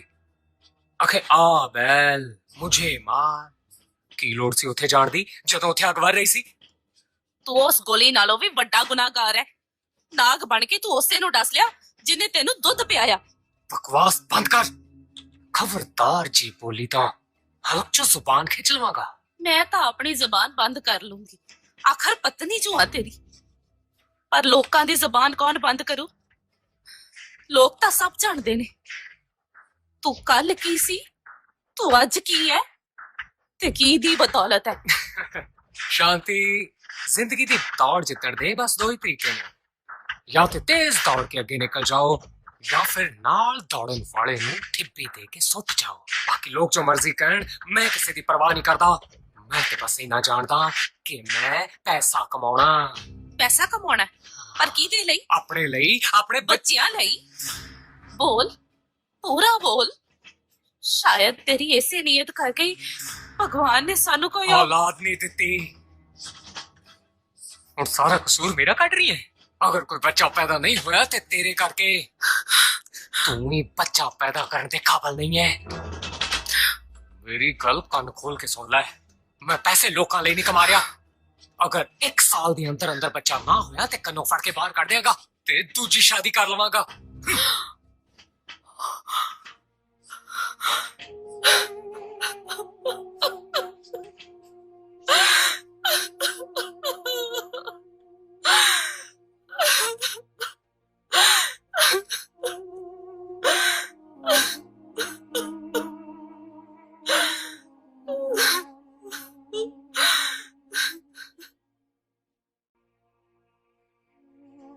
ਆਉਣਗੇ, ਸਰਦਾਰ ਜੀ ਜ਼ਰੂਰ ਆਉਣਗੇ। ਭਾਈ ਦਾ ਹਿਸਾਬ ਲੈਣਗੇ। ਜਿਹੜਾ ਕਿਸੇ ਨਾਲ ਧੋਖਾ ਕਰਦਾ ਹੈ ਨਾ, ਉਹਨੂੰ ਤਿਲ ਦਾ ਲੇਖਾ ਦੇਣਾ ਪੈਂਦਾ ਹੈ। ਕਿਸ ਦੀ ਗੱਲ ਕਰ ਰਹੇ ਹੋ ਮਾਤਾ ਜੀ? ਲੈ ਜਾਣੇ ਬਨਾਰਸੀ ਦੀ। ਬਨਾਰਸੀ? ਉਹ ਸਰਦਾਰ ਗੁਰਸੇਵਕ ਸਿੰਘ ਹੋਣਾ ਦਾ ਪਾਰਟਨਰ? ਪਾਰਟਨਰ ਨਾ ਕਹੋ, ਧੋਖੇਬਾਜ਼ ਕਹੋ, ਧੋਖੇਬਾਜ਼। ਧੋਖਾ ਕੀਤਾ ਹੈ ਉਹਨੇ ਸਾਡੇ ਨਾਲ, ਧੋਖਾ। ਤੁਸੀਂ ਸਰਦਾਰ ਗੁਰਸੇਵਕ ਸਿੰਘ ਹੋਣਾ ਦੇ ਧਰਮਪਤਨੀ ਹੋ? ਹਾਂ। ਆਜੋ ਆਜੋ, ਬੈਠੋ ਮਾਤਾ ਜੀ, ਬੈਠੋ ਬੈਠੋ ਆਜੋ ਬੈਠੋ ਮਾਂ ਮਾਤਾ ਜੀ। ਜੀ, ਬੈਠੋ ਆਜੋ ਬੈਠੋ ਬੈਠੋ ਬੈਠੋ। ਆਜੋ, ਬੈਠੋ ਮਾਂ ਜੀ। ਉਹ ਤਾਂ ਦਰਬਾਰ ਸਾਹਿਬ ਮੱਥਾ ਟੇਕਣ ਗਏ ਸੀ, ਔਂਤਰਿਆਂ ਨੇ ਹਮਲਾ ਕਰ ਦਿੱਤਾ। ਆਏ ਨਹੀਂ, ਪਰ ਆਉਣਗੇ, ਜ਼ਰੂਰ ਆਉਣਗੇ। ਸਰਦਾਰ ਜੀ ਜ਼ਰੂਰ ਆਉਣਗੇ। ਭਾਈ ਦਾ ਹਿਸਾਬ ਲੈਣਗੇ। ਹਾਂ ਮਾਂ ਜੀ, ਆਉਣਗੇ। ਤੁਸੀਂ ਦਿਲ ਨਾ ਛੋਟਾ ਕਰੋ। ਮਾਤਾ ਜੀ, ਅਸੀਂ ਸਰਦਾਰ ਜੀ ਦਾ ਦੇਣਾ ਨਹੀਂ ਦੇ ਸਕਦੇ। ਸੱਚ ਪੁੱਛੋ ਤਾਂ ਆ ਜੋ ਜ਼ਿੰਦਗੀ ਜੀ ਰਹੇ ਆ ਨਾ, ਸਭ ਉਹਨਾਂ ਦੀ ਦੇਣ ਆ। ਮੈਨੂੰ ਅੱਜ ਵੀ ਯਾਦ ਆ ਉਹ ਦਿਨ। ਉਹ ਮੈਂ ਸਾਂਝਾ ਤੋਏ ਬੇ ਬਸ ਕਰ। ਕਿਉਂ ਸ਼ਰਾਬ ਪੀ ਕੇ ਨਾਲੇ ਮੇਰਾ ਜਲੂਸ ਕੱਢਦੇ ਨਾਲੇ ਆਪਦਾ? ਅਰੇ ਸ਼ਰਾਬ ਕੱਢ ਦੇ, ਯੱਟ ਕੱਢਦਾ ਰਿਹਾ, ਯੱਟ ਵੇਚਦਾ ਰਿਹਾ, ਕਿਉਂ ਖਾਲੇ ਮੈਂ ਮੈਦਾਨ ਨਾਲ। ਬੇ ਬਸ ਕਰ ਤੂੰ, ਬਸ ਕਰ। ਬਸ ਕਰ ਦਾ ਖਰੂਦ ਕਰਨ ਦਾ ਮਾਰੋ। ਛੱਡ ਨਾ ਮਾਰੋ, ਛੱਡ ਦੇ ਇਹਨੂੰ। ਨਹੀਂ ਨਾ ਮਾਰੋ, ਛੱਡ ਦਿਓ। ਕੌਣ ਓਏ ਤੂੰ? ਇਹ ਨਾ ਮੈਂ ਤਾਂ ਛੜਾ ਇੱਕ ਤੁਰਾ ਨਾ ਹੁਣੇ ਤਾਂ ਤੂੰ ਕਹਿੰਦਾ ਸਾਂ ਮੈਂ ਤਾਂ ਸਾੜ ਜੱਟ ਆ। ਓ ਜਨਾਬ, ਮੈਂ ਤਾਂ ਗਊ ਆ। ਨਹੀਂ ਗਊ ਨਹੀਂ, ਨਿੱਕੀ ਜੀ ਵੱਛੀ। ਜਿਹੜੀ ਸ਼ਰਾਬ ਕੱਢੀ ਆ ਉਹ ਦੱਸ ਕਿੱਥੇ ਆ? ਓ ਜਨਾਬ, ਮੈਂ ਤੇ ਹੁਣੇ ਥਾਣੇ ਉਤਰਿਆ। ਸ਼ਰਾਬ ਕਿੱਥੋਂ ਕੱਢਣੀ ਸੀ? ਨਹੀਂ ਜਨਾਬ, ਅੱਜ ਨਹੀਂ ਕੱਢੀ। ਚੁੱਪ ਕਰ ਤੂੰ, ਉੱਚ ਨਾ ਮਾਰ। ਫਫੇ ਕੁੱਟਣੀ ਕਿਸੇ ਥਾਂ ਦੀ। ਲੈ ਜਾਓ ਇਹਨਾਂ ਨੂੰ, ਥਾਣੇ ਜਾ ਕੇ ਦੇਖਦੇ ਆ। ਕੀ ਹੋਇਆ ਸਰਦਾਰ ਸਾਹਿਬ? ਇਹ ਦੋਵੇਂ ਦੇਸੀ ਸ਼ਰਾਬ ਕੱਢਦੇ ਆ। ਇਹ ਸ਼ਤਾਲ ਇਹਦਾ ਸਾਥ ਦਿੰਦੀ ਆ। ਅੱਜ ਸ਼ਰਾਬ ਕੱਢ ਰਹੇ ਸੀ? ਨਹੀਂ ਜੀ, ਅੱਜ ਹੀ ਤਾਂ ਲਿਆਂਦਾ ਥਾਣਿਓਂ ਛੁਡਾ ਕੇ। ਕੱਢ ਤਾਂ ਨਹੀਂ ਰਹੇ ਸੀ, ਪਰ ਇਹ ਖਰਮਸਤੀਆਂ ਕਰ ਰਿਹਾ ਸੀ। ਚਲੋ ਅੱਜ ਫਿਰ ਛੱਡ ਦਿਓ। ਕਿੱਦਾਂ ਛੱਡਦੀ ਏ? 13 ਕੇਸ ਚੱਲਦੇ ਆ, 14ਵਾਂ ਅੱਜ ਫਿੱਟ ਕਰਨਾ। ਖਰਮਸਤੀ ਲਾਉਣੀ ਆ ਇਹਦੀ ਵੱਡੇ ਸਾਂਢ ਦੀ। ਥਾਣੇਦਾਰ ਸਾਹਿਬ, ਇੱਕ ਗੱਲ ਦਾ ਜਵਾਬ ਦਿਓ। ਜੁਰਮ ਖਤਮ ਕਰਨਾ ਚਾਹੀਦਾ ਹੈ ਜਾਂ ਮੁਜਰਮ? ਸਰਦਾਰ ਜੀ, ਜੁਰਮੀ ਬੰਦੇ ਨੂੰ ਮੁਜਰਮ ਬਣਾਉਂਦਾ। ਮਤਲਬ ਜੇ ਆਦਮੀ ਜੁਰਮ ਕਰਨਾ ਛੱਡ ਦੇਵੇ ਤਾਂ ਉਹ ਮੁਜਰਮ ਨਹੀਂ ਰਹਿ ਜਾਂਦਾ। ਬਿਲਕੁਲ। ਫਿਰ ਅੱਜ ਇਹਨੂੰ ਛੱਡ ਦਿਓ, ਅੱਗੇ ਤੋਂ ਇਹ ਜੁਰਮ ਨਹੀਂ ਕਰੇਗਾ। ਤੁਸੀਂ ਕਿਵੇਂ ਕਹਿ ਸਕਦੇ ਹੋ? ਮੈਨੂੰ ਵਿਸ਼ਵਾਸ ਹੈ ਇਹ ਅੱਗੇ ਤੋਂ ਜੁਰਮ ਨਹੀਂ ਕਰੇਗਾ। ਅੱਜ ਤੁਸੀਂ ਮੇਰੇ ਕਹੇ ਤੇ ਛੱਡ ਦਿਓ। ਚਲੋ ਠੀਕ ਹੈ, ਅਸੀਂ ਤੁਹਾਡਾ ਸਤਿਕਾਰ ਕਰਦੇ ਆ। ਆ ਜਾਓ ਚੱਲੀਏ।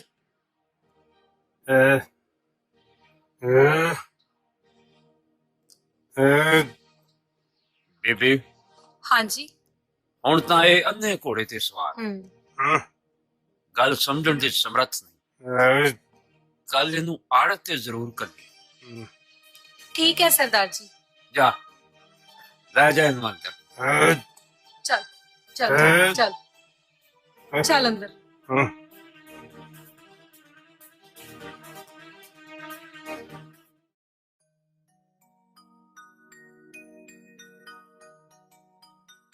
ਸਤਿ ਸ੍ਰੀ ਅਕਾਲ ਸਰਦਾਰ ਜੀ। ਆ ਭਾਈ, ਮੈਂ ਆੜਤ ਤੇ ਗਿਆ ਸੀ ਤੇ ਮੈਨੂੰ ਪਤਾ ਲੱਗਾ ਕਿ ਤੁਸੀਂ ਘਰ ਹੋ। ਆ ਜਾ ਬਹਿ ਜਾ।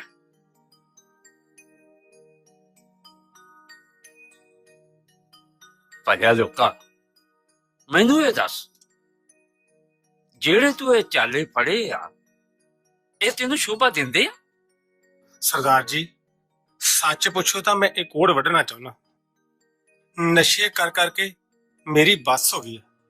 ਬਈ ਚਰਨ ਸਿੰਘ, ਪਹਿਲਾਂ ਤੂੰ ਆਪਣੇ ਮਨ ਨਾਲ ਫੈਸਲਾ ਕਰਕੇ ਦੱਸ ਕਿ ਤੂੰ ਵਾਕਿਆ ਹੀ ਨਸ਼ੇ ਛੱਡਣੇ ਚਾਹੁੰਦਾ। ਹਾਂ ਸਰਦਾਰ ਜੀ, ਮੈਂ ਨਸ਼ੇ ਛੱਡਣੇ ਚਾਹੁੰਦਾ। ਮੈਨੂੰ ਕੋਈ ਰਾਹ ਦੱਸੋ। ਰਾਹ ਰਾਹ ਬਹੁਤ ਖੂਬਸੂਰਤ ਹੈ, ਜੇ ਪੈ ਜਾਵੇਂ ਤਾਂ। ਪਾਵਾਂਗਾ, ਮੈਨੂੰ ਰਾਹ ਦੱਸੋ। ਖੇੜਾ ਸਾਹਿਬ ਚਲਾ ਜਾ, ਸੰਤ ਬਾਬਾ ਹਰਨਾਮ ਸਿੰਘ ਜੀ ਦੀ ਸੰਗਤ ਚ।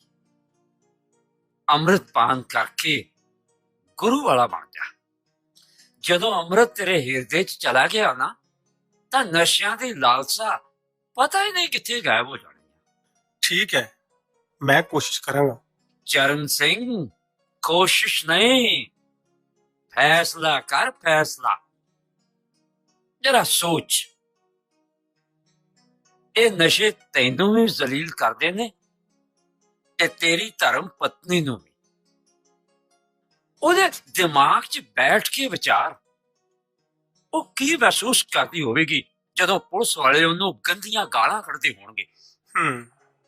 ਉਹ ਤੇਰੇ ਘਰ ਤੇਰੇ ਸਿਰ ਤੇ ਰਾਜ ਕਰਨ ਆਈ ਸੀ, ਜ਼ਲੀਲ ਹੋਣ ਨਹੀਂ। ਬਾਕੀ ਇਹ ਨਸ਼ੇ ਇਨਸਾਨ ਦਾ ਮਾਇਕ ਤੌਰ ਤੇ ਵੀ, ਸਰੀਰਕ ਤੌਰ ਤੇ ਵੀ ਤੇ ਸਮਾਜਿਕ ਤੌਰ ਤੇ ਵੀ ਨੁਕਸਾਨ ਹੀ ਕਰਦੇ ਨੇ। ਚਰਨ ਸਿੰਘ, ਨਿਕਲਿਆ ਇਸ ਨਸ਼ਿਆਂ ਦੀ ਦਲਦਲ ਚੋਂ ਬਾਹਰ, ਜਾਗ ਇਸ ਗਫਲਤ ਦੀ ਨੀਂਦ ਚੋਂ।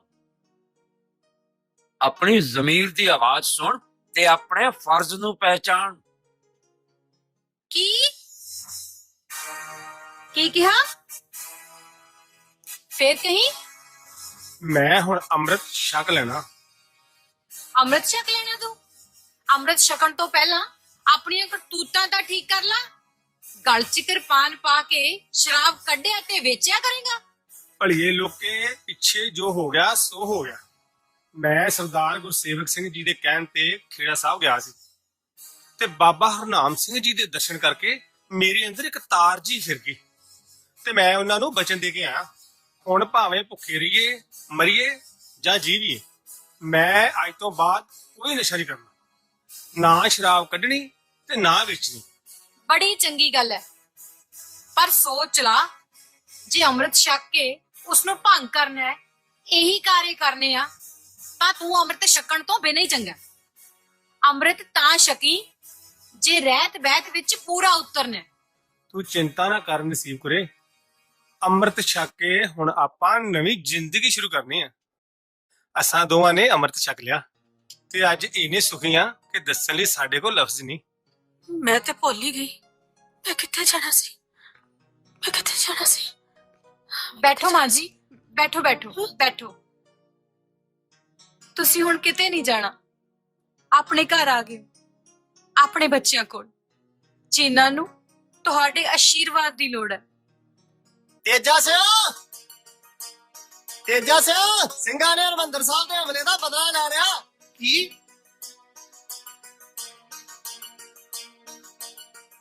ਕੀ ਕਿਹਾ?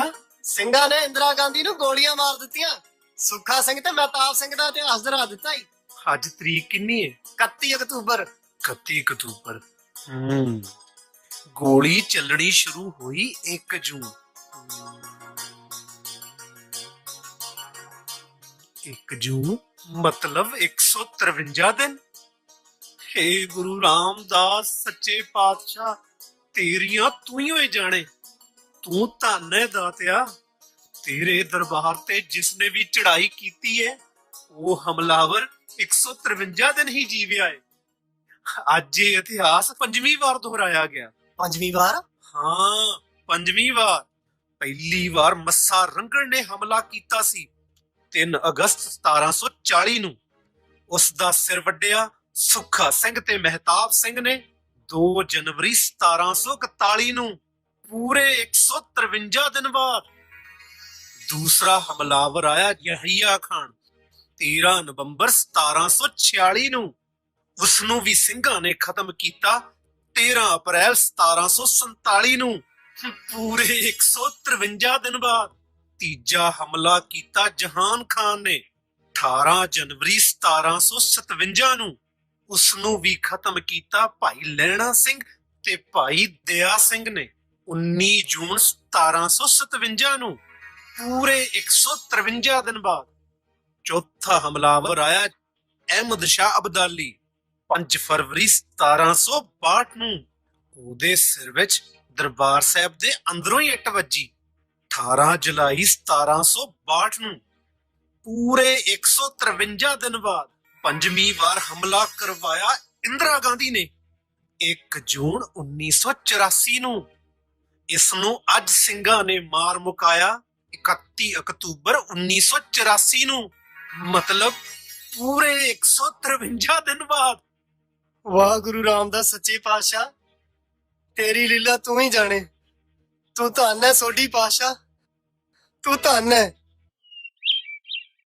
ਸਤਿ ਸ੍ਰੀ ਅਕਾਲ ਸਰਪੰਚ ਸਾਹਿਬ। ਆਓ ਸੰਧੂ ਸਾਹਿਬ ਆਓ, ਸ਼ੁਕਰ ਹੈ ਤੁਸੀਂ ਵੀ ਪਿੰਡ ਗੇੜਾ ਮਾਰਿਆ। ਹੋਰ ਸੁਣਾਓ। ਬੈਠੋ।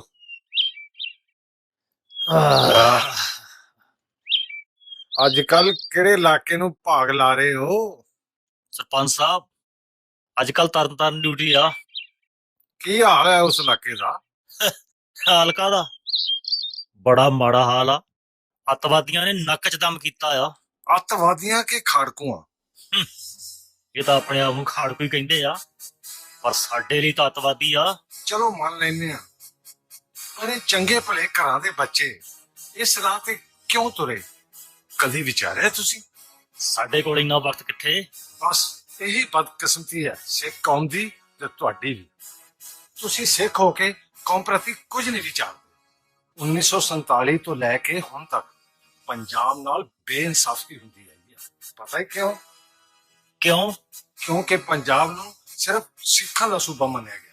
ਇੱਥੋਂ ਦੀ ਬਿਜਲੀ, ਇੱਥੋਂ ਦਾ ਪਾਣੀ, ਇੱਥੋਂ ਦੇ ਇਲਾਕੇ ਸਭ ਕੇਂਦਰ ਨੇ ਖੋਲੇ। ਸਿੱਖ ਵਿਚਾਰੇ ਰੌਲਾ ਪਾਉਂਦੇ ਰਹੇ, ਪਰ ਪੰਜਾਬ ਦੇ ਹਿੰਦੂ ਵੀਰਾਂ ਨੇ ਪੰਜਾਬੀ ਹੁੰਦੇ ਹੋਏ ਵੀ ਸਿੱਖਾਂ ਦਾ ਸਾਥ ਨਾ ਦਿੱਤਾ।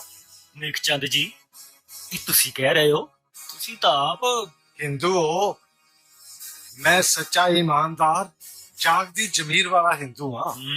ਹੱਕ ਸੱਚ ਲਈ ਸਾਰੀ ਉਮਰ ਲੜਿਆ। ਜੇ ਪੰਜਾਬ ਦੇ ਹਿੰਦੂ ਸਿੱਖਾਂ ਦਾ ਸਾਥ ਦਿੰਦੇ ਤਾਂ ਇਹ ਹਾਲਾਤ ਨਹੀਂ ਸੀ ਬਣਨੇ। ਰਾਜਾਂ ਲਈ ਵੱਧ ਅਧਿਕਾਰਾਂ ਦੀ ਮੰਗ ਕਿੰਨੇ ਰਾਜ ਕਰ ਰਹੇ ਨੇ? ਜੇ ਸਿੱਖਾਂ ਨੇ ਵੱਧ ਅਧਿਕਾਰ ਮੰਗ ਲਏ ਤਾਂ ਉਹਨੂੰ ਖਾਲਿਸਤਾਨ ਦੀ ਮੰਗ ਕਹਿ ਕੇ ਸਿੱਖਾਂ ਤੇ ਜ਼ੁਲਮ ਕਰਨ ਦਾ ਬਹਾਨਾ ਬਣਾ ਲਿਆ। ਸ੍ਰੀ ਦਰਬਾਰ ਸਾਹਿਬ ਤੇ ਫੌਜ ਚੜਾਉਣੀ ਇਹ ਕਿੱਧਰ ਦੀ ਬਹਾਦਰੀ ਹੈ? ਜੇ ਪਿੰਡਰਾਂ ਵਾਲਾ ਦਰਬਾਰ ਸਾਹਿਬ ਦੇ ਅੰਦਰ ਨਾ ਹੁੰਦਾ ਤਾਂ ਦਰਬਾਰ ਸਾਹਿਬ ਤੇ ਅਟੈਕ ਨਹੀਂ ਸੀ ਹੋਣਾ। ਚਲੋ ਮੰਨ ਲੈਂਦੇ ਆ ਕਿ ਦਰਬਾਰ ਸਾਹਿਬ ਤੇ ਪਿੰਡਰਾਂ ਵਾਲੇ ਕਰਕੇ ਅਟੈਕ ਹੋਇਆ, ਪਰ ਜਿਹੜੇ ਹੋਰ 39 ਗੁਰਦੁਆਰਿਆਂ ਤੇ ਅਟੈਕ ਹੋਇਆ ਉੱਥੇ ਕਿਹੜਾ ਪਿੰਡਰਾਂ ਵਾਲਾ ਸੀ? ਸੰਧੂ ਸਾਹਿਬ, ਸੱਚਾਈ ਤਾਂ ਇਹ ਆ ਕਿ ਪਿੰਡਰਾਂ ਵਾਲਾ ਦਰਬਾਰ ਸਾਹਿਬ ਨਾ ਵੀ ਹੁੰਦਾ ਤਾਂ ਅਟੈਕ ਤਾਂ ਵੀ ਹੋਣਾ ਸੀ। ਸੰਧੂ ਸਾਹਿਬ, ਜਦੋਂ ਉੱਤਰਾਂਚਲ ਵਿੱਚ ਚਕਰਾਤੇ ਦੀਆਂ ਪਹਾੜੀਆਂ ਵਿਖੇ ਦਰਬਾਰ ਸਾਹਿਬ ਦਾ ਮਾਡਲ ਤਿਆਰ ਕਰਕੇ ਹਮਲੇ ਦੀਆਂ ਰਿਹਰਸਲਾਂ ਕੀਤੀਆਂ ਗਈਆਂ, ਉਦੋਂ ਤੇ ਅਜੇ ਪਿੰਡਰਾਂ ਵਾਲਾ ਦਰਬਾਰ ਸਾਹਿਬ ਆਇਆ ਹੀ ਨਹੀਂ ਸੀ। ਕੀ ਕਹਿ ਰਹੇ ਹੋ ਨੇਕ ਚੰਦ ਜੀ? ਠੀਕ ਕਹਿ ਰਿਹਾ। ਸਿਰਫ ਡਿਊਟੀ ਨਾ ਵਜਾਇਆ ਕਰੋ, ਕੁਝ ਪੜਿਆ ਸੁਣਿਆ ਵਿਚਾਰਿਆ ਵੀ ਕਰੋ। ਦਰਬਾਰ ਸਾਹਿਬ ਤੇ ਹਮਲੇ ਦਾ ਮਕਸਦ ਸਿੱਖ ਕੌਮ ਨੂੰ ਦੁਨੀਆ ਵਿੱਚ ਸਿਰਫ ਬਦਨਾਮ ਕਰਨਾ ਸੀ, ਤੇ ਇਹ ਸੋਚ ਸੀ ਉਸ ਵੇਲੇ ਦੀ ਪ੍ਰਧਾਨ ਮੰਤਰੀ ਇੰਦਰਾ ਗਾਂਧੀ ਦੀ। ਇੱਕ ਗੱਲ ਦਾ ਜਵਾਬ ਦਿਓ, ਉਂਝ ਤਾਂ ਕਹਿੰਦੇ ਆ ਕਿ ਸਿੱਖ ਕੌਮ ਵੱਖਰੀ ਕੌਮ ਨਹੀਂ, ਪਰ ਦਰਬਾਰ ਸਾਹਿਬ ਵਿੱਚ ਭਾਰਤੀ ਫੌਜ ਨੇ ਸਿੱਖ ਸੰਗਤ ਨਾਲ ਵੱਖਰੀ ਕੌਮ ਵਾਲਾ ਸਲੂਕ ਕੀਤਾ। ਜਦੋਂ ਆਰਮੀ ਪਰਕਰਮਾਂ ਵਿੱਚੋਂ ਲਾਸ਼ਾਂ ਚੁੱਕ ਰਹੀ ਸੀ ਤਾਂ ਇੱਕ ਔਰਤ ਦੀ ਲਾਸ਼ ਤੇ ਬੱਚਾ ਪਿਆ ਸੀ। ਜਦੋਂ ਉਸ ਨੂੰ ਚੁੱਕਿਆ ਤਾਂ ਉਹ ਰੋ ਪਿਆ। ਫੌਜੀ ਨੇ ਕਿਹਾ ਇਹ ਤਾਂ ਜਿਉਂਦਾ ਹੈ। ਦੂਜੇ ਸਿਪਾਹੀ ਨੇ ਉਹਨੂੰ ਲੱਤਾਂ ਤੋਂ ਫੜ ਕੇ ਜ਼ੋਰ ਨਾਲ ਕੱਦ 'ਚ ਮਾਰਿਆ ਤੇ ਕਹਿੰਦਾ, ਲੈ ਹੁਣ ਮਰ ਗਿਆ ਈ। ਇਸੇ ਤਰ੍ਹਾਂ ਜਦੋਂ ਲਾਸ਼ਾਂ ਦਾ ਪੋਸਟਮਾਰਟਮ ਹੋ ਰਿਹਾ ਸੀ ਤੇ ਉਹਨਾਂ ਵਿੱਚ ਇੱਕ ਸਿੱਖ ਸਹਿਕ ਰਿਹਾ ਸੀ ਤੇ ਡਾਕਟਰ ਨੇ ਕਿਹਾ, ਲੈ ਜਾਓ, ਇਸ ਦਾ ਪੋਸਟਮਾਰਟਮ ਨਹੀਂ ਹੋਣਾ, ਇਹਨੂੰ ਵਾਰਡ ਵਿੱਚ ਦਾਖਲ ਕਰਵਾ ਦਿਓ। ਇੱਕ ਫੌਜੀ ਅਫਸਰ ਉਹਨੂੰ ਚੁਕਵਾ ਕੇ ਬਾਹਰ ਲੈ ਗਿਆ। ਬਾਹਰ ਲੈ ਜਾ ਕੇ ਉਸ ਨੂੰ ਗੋਲੀ ਮਾਰ ਦਿੱਤੀ ਤੇ ਫਿਰ ਅੰਦਰ ਲੈ ਆਇਆ, ਕਹਿੰਦਾ ਲੈ ਹੁਣ ਕਰੋ ਇਸ ਦਾ ਪੋਸਟਮਾਰਟਮ। ਇਹ ਤੁਹਾਨੂੰ ਕਿਸ ਨੇ ਦੱਸਿਆ? ਮੈਂ ਇਹ ਸਭ ਰਿਟਾਇਰਡ ਅਫਸਰ AR ਦਰਸ਼ੀ ਦੀ ਕਿਤਾਬ ਜਾਂਬਾਜ਼ ਰਾਖਾ ਵਿੱਚ ਪੜ੍ਹਿਆ ਹੈ। ਇਹ ਹਰਕਤਾਂ ਤਾਂ ਸੈਨਾ ਨੂੰ ਸੋਭਾ ਨਹੀਂ ਦਿੰਦੀਆਂ। ਤੇ ਪੁਲਿਸ ਜੋ ਨਾਜਾਇਜ਼ ਮੁਕਾਬਲੇ ਬਣਾ ਕੇ ਨੌਜਵਾਨਾਂ ਨੂੰ ਖਤਮ ਕਰ ਰਹੀ ਹੈ, ਇਹ ਪੁਲਿਸ ਨੂੰ ਸ਼ੋਭਾ ਦਿੰਦਾ ਹੈ। ਸਭ ਪਾਸੇ ਸਿੱਖ ਕੌਮ ਨਾਲ ਜ਼ਿਆਦਤੀਆਂ ਹੋ ਰਹੀਆਂ ਨੇ। ਸਮੇਂ-ਸਮੇਂ ਸੁਹਿਰਦ ਲੀਡਰਾਂ ਨੇ ਇਹਨਾਂ ਜ਼ਿਆਦਤੀਆਂ ਦੇ ਖਿਲਾਫ ਆਵਾਜ਼ ਵੀ ਉਠਾਈ ਹੈ, ਪਰ ਇਹ ਅਹਿਸਾਨ ਫਰਾਮੋਸ਼ ਲੋਕ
ਇੱਕ ਪਾਸੇ ਤਾਂ ਹੱਕ ਸੱਚ ਦੇ ਪਹਿਰਾ ਦੇਣ ਵਾਲੇ ਸਰਪੰਚ ਨੇਕ ਚੰਦ ਨੇ ਥਾਣੇਦਾਰ ਸੁਰਜੀਤ ਸਿੰਘ ਦੀ ਜ਼ਮੀਰ ਨੂੰ ਹਲੂਣਾ ਦੇ ਦਿੱਤਾ, ਤੇ ਦੂਜੇ ਪਾਸੇ ਸੁੱਤੀ ਹੋਈ ਜ਼ਮੀਰ ਦਾ ਮਾਲਕ ਬਨਾਰਸੀ ਦਾਸ ਸੂਦ ਦੇ ਰੂਪ ਵਿੱਚ ਲੋਕਾਂ ਦਾ ਖੂਨ ਚੂਸਦਾ ਹੋਇਆ ਦਿਨ ਦੁਗਣੀ ਰਾਤ ਚੌਗਣੀ ਤਰੱਕੀ ਕਰਨ ਲੱਗਾ। ਉਸ ਦੀ ਖੁਸ਼ੀ ਨੂੰ ਹੋਰ ਵੀ ਚਾਰ ਚੰਨ ਲੱਗ ਗਏ ਜਦੋਂ ਉਸ ਦੇ ਘਰ ਇੱਕ ਪੁੱਤਰ ਨੇ ਜਨਮ ਲਿਆ। ਓਏ ਰਾਮੂ, ਬਿੱਟੂ ਹਲਵਾਈ ਨੂੰ ਮੈਂ ਕਹਿਆ ਲੱਡੂਆਂ ਦੇ ਟੋਕਰੇ ਚੁੱਕ ਲਓ ਤੇ ਪੂਰੇ ਬਾਜ਼ਾਰ 'ਚ ਵੰਡ ਦਿਓ। ਕੋਈ ਬੰਦਾ ਰਹਿਣਾ ਨਹੀਂ ਚਾਹੀਦਾ। ਲੈ ਜਾ ਮੁੰਡੇ, ਲੈ ਜਾ ਤੇ ਵੰਡ ਦਿਓ ਟੋਕਰੇ। ਸਿਰ ਜੀ, ਘਰੇ ਬੀਬੀ ਜੀ ਨੇ ਬੁਲਾਇਆ। ਕੀ ਗੱਲ ਹੋਈ ਆ? ਬੱਚੇ ਦੀ ਤਬੀਅਤ ਬਹੁਤ ਖਰਾਬ ਹੈ, ਡਾਕਟਰ ਕੋਲ ਲੈ ਕੇ ਜਾਣਾ। ਕੀ? ਤੂੰ ਬਹਿ ਇੱਥੇ, ਮੈਂ ਜਾਣਾ।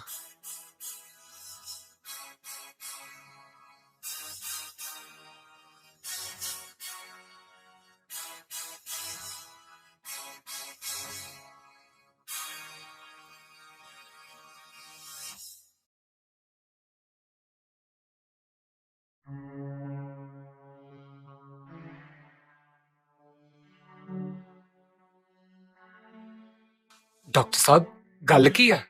ਸਮਝ ਨਹੀਂ ਆਉਂਦੀ। ਟੈਂਪਰੇਚਰ ਵੀ ਠੀਕ ਹੈ, ਨਬਜ਼ ਵੀ ਠੀਕ ਹੈ, ਪਰ ਬੱਚਾ ਠੀਕ ਨਹੀਂ। ਬੜਾ ਅਜੀਬ ਜਿਹਾ ਕੇਸ ਹੈ।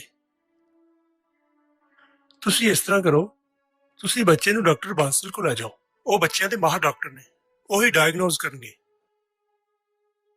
ਬਨਾਰਸੀ ਦਾਸ ਆਪਣੇ ਬੱਚੇ ਨੂੰ ਡਾਕਟਰ ਬਾਂਸਲ ਤੋਂ ਬਾਅਦ doctor Verma, doctor Chawla, doctor Modgil, ਪਤਾ ਨਹੀਂ ਕਿੰਨੇ ਕੁ ਡਾਕਟਰਾਂ ਕੋਲੇ ਲੈ ਕੇ ਗਿਆ, ਤੇ ਬੱਚੇ ਦੀ ਬਿਮਾਰੀ ਨੂੰ ਕੋਈ ਨਾ ਜਾਣ ਸਕਿਆ। ਬਨਾਰਸੀ ਦਾਸ ਆਪਣੇ ਪੁੱਤਰ ਦੀ ਬਿਮਾਰੀ ਤੇ ਪਾਣੀ ਵਾਂਗ ਪੈਸਾ ਵਹਾਉਂਦਾ ਰਿਹਾ। 10 ਸਾਲ ਬੀਤ ਗਏ, ਲੇਕਿਨ ਬੱਚੇ ਨੂੰ ਕੋਈ ਆਰਾਮ ਨਾ ਆਇਆ। ਸ਼ਾਂਤੀ, ਕੀ ਹਾਲ ਆ ਹੁਣ ਸੂਰਜ ਦਾ? ਹਾਲ ਤੇ ਤੁਹਾਨੂੰ ਪਤਾ ਹੀ ਹੈ, ਪਲ 'ਚ ਤੋਲਾ ਤੇ ਪਲ 'ਚ ਹੀ ਮਾਸਾ। ਹੁਣੇ ਚੰਗਾ ਭਲਾ ਹੁੰਦਾ, ਬਸ ਪਲ 'ਚ ਹੀ ਹਾਲਤ ਖਰਾਬ ਹੋ ਜਾਂਦੀ ਹੈ। मैं तो खुद बड़ा परेशान रहने लग पिया। कोई डॉक्टर, हकीम, वैद, कोई झाड़ फूक वाला नहीं छड्या, पर किसी ਨੂੰ ਉਹਦੀ ਬਿਮਾਰੀ ਸਮਝ ਹੀ ਨਹੀਂ ਆਉਂਦੀ। ਇੰਨੀ ਦੇਰ ਮਗਰੋਂ ਰੱਬ ਨੇ ਪੁੱਤ ਦਿੱਤਾ ਤੇ ਉਹ ਵੀ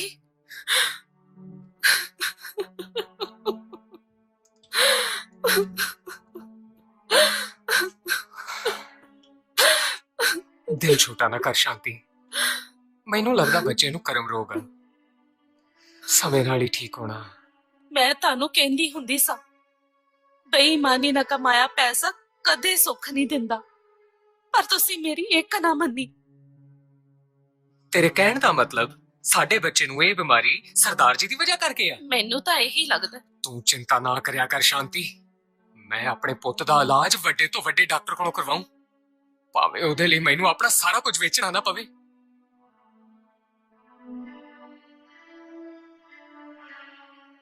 ਸੂਰਜ ਨੂੰ ਟੀਕਾ ਕਰਾਉਣਾ, ਡਾਕਟਰ ਨੂੰ ਲੈ ਕੇ ਆਇਓ ਆਉਂਦੇ ਹੋ। ਸ਼ਾਂਤੀ, ਪੰਡਿਤ ਜੀ ਕਹਿੰਦੇ ਸੀ ਇੱਕ ਵਾਰੀ ਇਹਦਾ ਮੁੰਡਨ ਕਰਾ ਕੇ ਵੇਖ ਲਿਓ, ਉਹ ਹੀ ਨਾ ਕਰਾ ਕੇ ਵੇਖ ਲਈਏ? ਨਹੀਂ, ਮੈਂ ਸਰਦਾਰ ਜੀ ਨਾਲ ਵਾਅਦਾ ਕੀਤਾ ਸੀ, ਜੇ ਮੇਰੇ ਘਰ ਪੁੱਤਰ ਹੋਇਆ ਤੇ ਉਹਨੂੰ ਸਰਦਾਰ ਬਣਾਵਾਂਗੀ।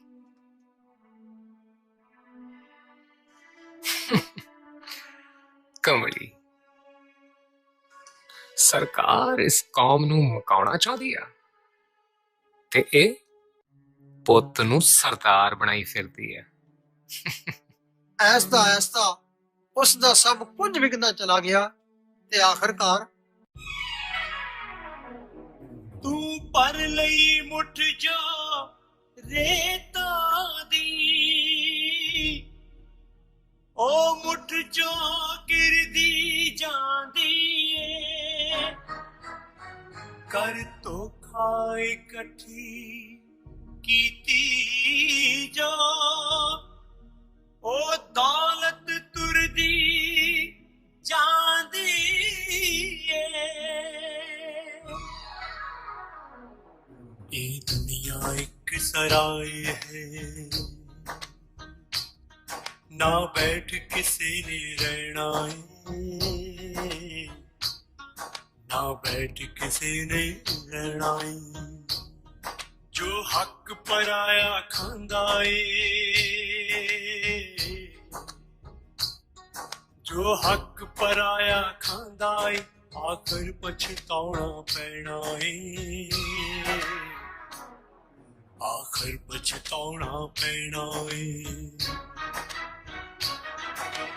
ਅੰਤ ਨੂੰ ਬੰਦਿਆ ਤਿਲ ਤਿਲ ਦਾ ਤੈਨੂੰ ਲੇਖਾ ਦੇਣਾ ਪੈਣਾ ਏ, ਲੇਖਾ ਦੇਣਾ ਪੈਣਾ ਏ, ਲੇਖਾ ਦੇਣਾ ਪੈਣਾ ਏ, ਤੈਨੂੰ ਲੇਖਾ ਦੇਣਾ ਪੈਣਾ ਏ, ਲੇਖਾ ਦੇਣਾ ਪੈਣਾ ਏ, ਤੈਨੂੰ ਲੇਖਾ ਦੇਣਾ ਪੈਣਾ ਏ।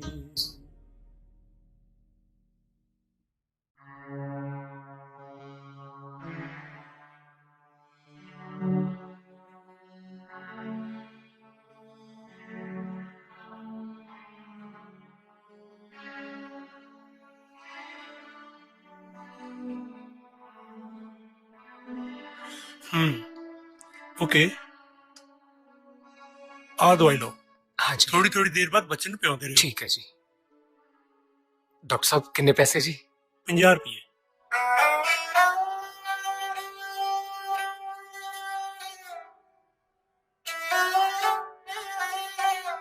चलो डॉक्टर साहब, शांति ध्यान रखी, थोड़ी थोड़ी देर बाद दवाई पिलाती रही। ठीक है।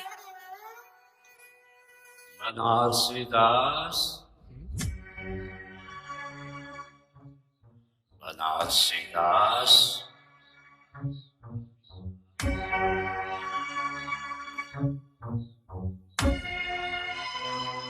तो मैनू पहचानिया नहीं, मैं गुरसेवक सिंह तैथों अपना हिसाब लैन आया सी। आखिरी 50 रुपए रह गए सी, तू दे दिते ने, मैं हुण चलदा। सूरज, सूरज, सूरज। सूरज सूरज सूरज सूरज सूरज सूरज सूरज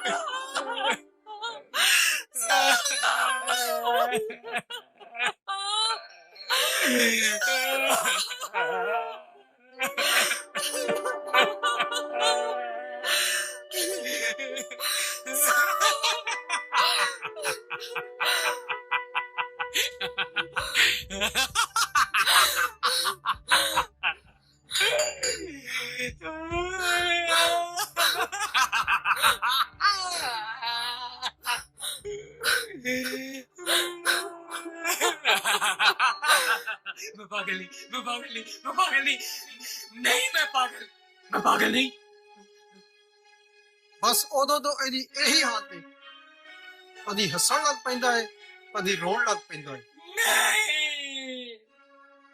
मैं पागल नहीं, मैं पागल नहीं, मैं पागल नहीं, मैं पागल नहीं, मैं पागल नहीं, मैं पागल नहीं, मैं पागल नहीं, पागल नहीं, मैं पागल नहीं, मैं पागल नहीं, मैं पागल नहीं, मैं पागल नहीं, मैं पागल नहीं, मैं पागल नहीं, मैं पागल नहीं, मैं पागल नहीं। ਬਸ ਬਸ ਬਸ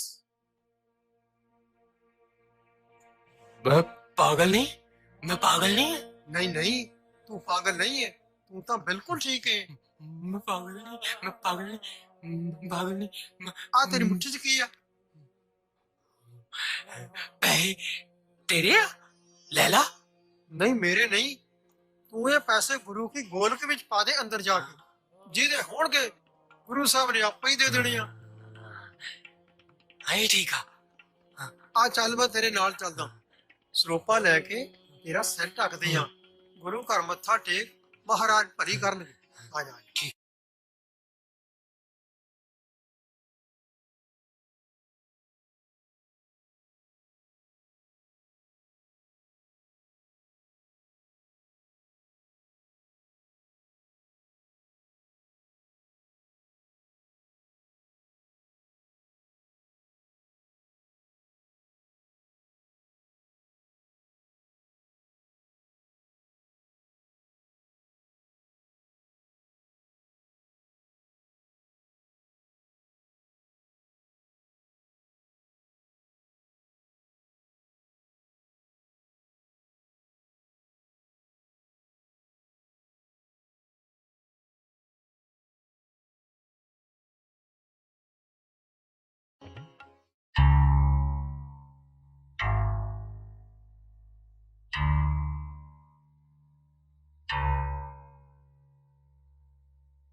शांति ਤੁਸੀਂ ਇਹ ਕੌਣ ਹੈ? ਇਹ ਮੇਰੇ ਪਤੀ ਨੇ। ਹੇ ਮੇਰੇ ਸੱਚੇ ਪਾਤਸ਼ਾਹ, ਤੂੰ ਧੰਨ ਏ, ਤੂੰ ਹੀ ਵਿਛੋੜਨ ਵਾਲਾ ਏ, ਤੂੰ ਹੀ ਵਿਛੜਿਆਂ ਨੂੰ ਮਿਲਾਉਣ ਵਾਲਾ ਏ। ਬੀਬੀ ਤੂੰ ਕਿੱਥੇ ਰਹੀ ਏ? ਇਹਨਾਂ ਦੇ ਘਰੋਂ ਚਲੇ ਜਾਣ ਤੋਂ ਬਾਅਦ ਮੈਂ ਆਪਣੇ ਪੇਕੇ ਚਲੀ ਗਈ ਸਾਂ, ਉਦੋਂ ਦੀ ਉੱਥੇ ਹੀ ਰਹਿ ਰਹੀ ਹਾਂ। ਕਦੋਂ ਦੀ ਲੱਭਦੀ ਸਾਂ ਇਹਨਾਂ ਨੂੰ, ਅੱਜ ਮਿਲ ਗਏ ਨੇ, ਹੁਣ ਮੈਂ ਇਹਨਾਂ ਨੂੰ ਵੀ ਉੱਥੇ ਹੀ ਲੈ ਜਾਣਾ। नहीं शांति नहीं, मैं सारी उम्र सही रास्ते तो भटके रहा, आज इस दर ते आके मेरी भटकण खत्म हुई है, मैनू शांति मिली।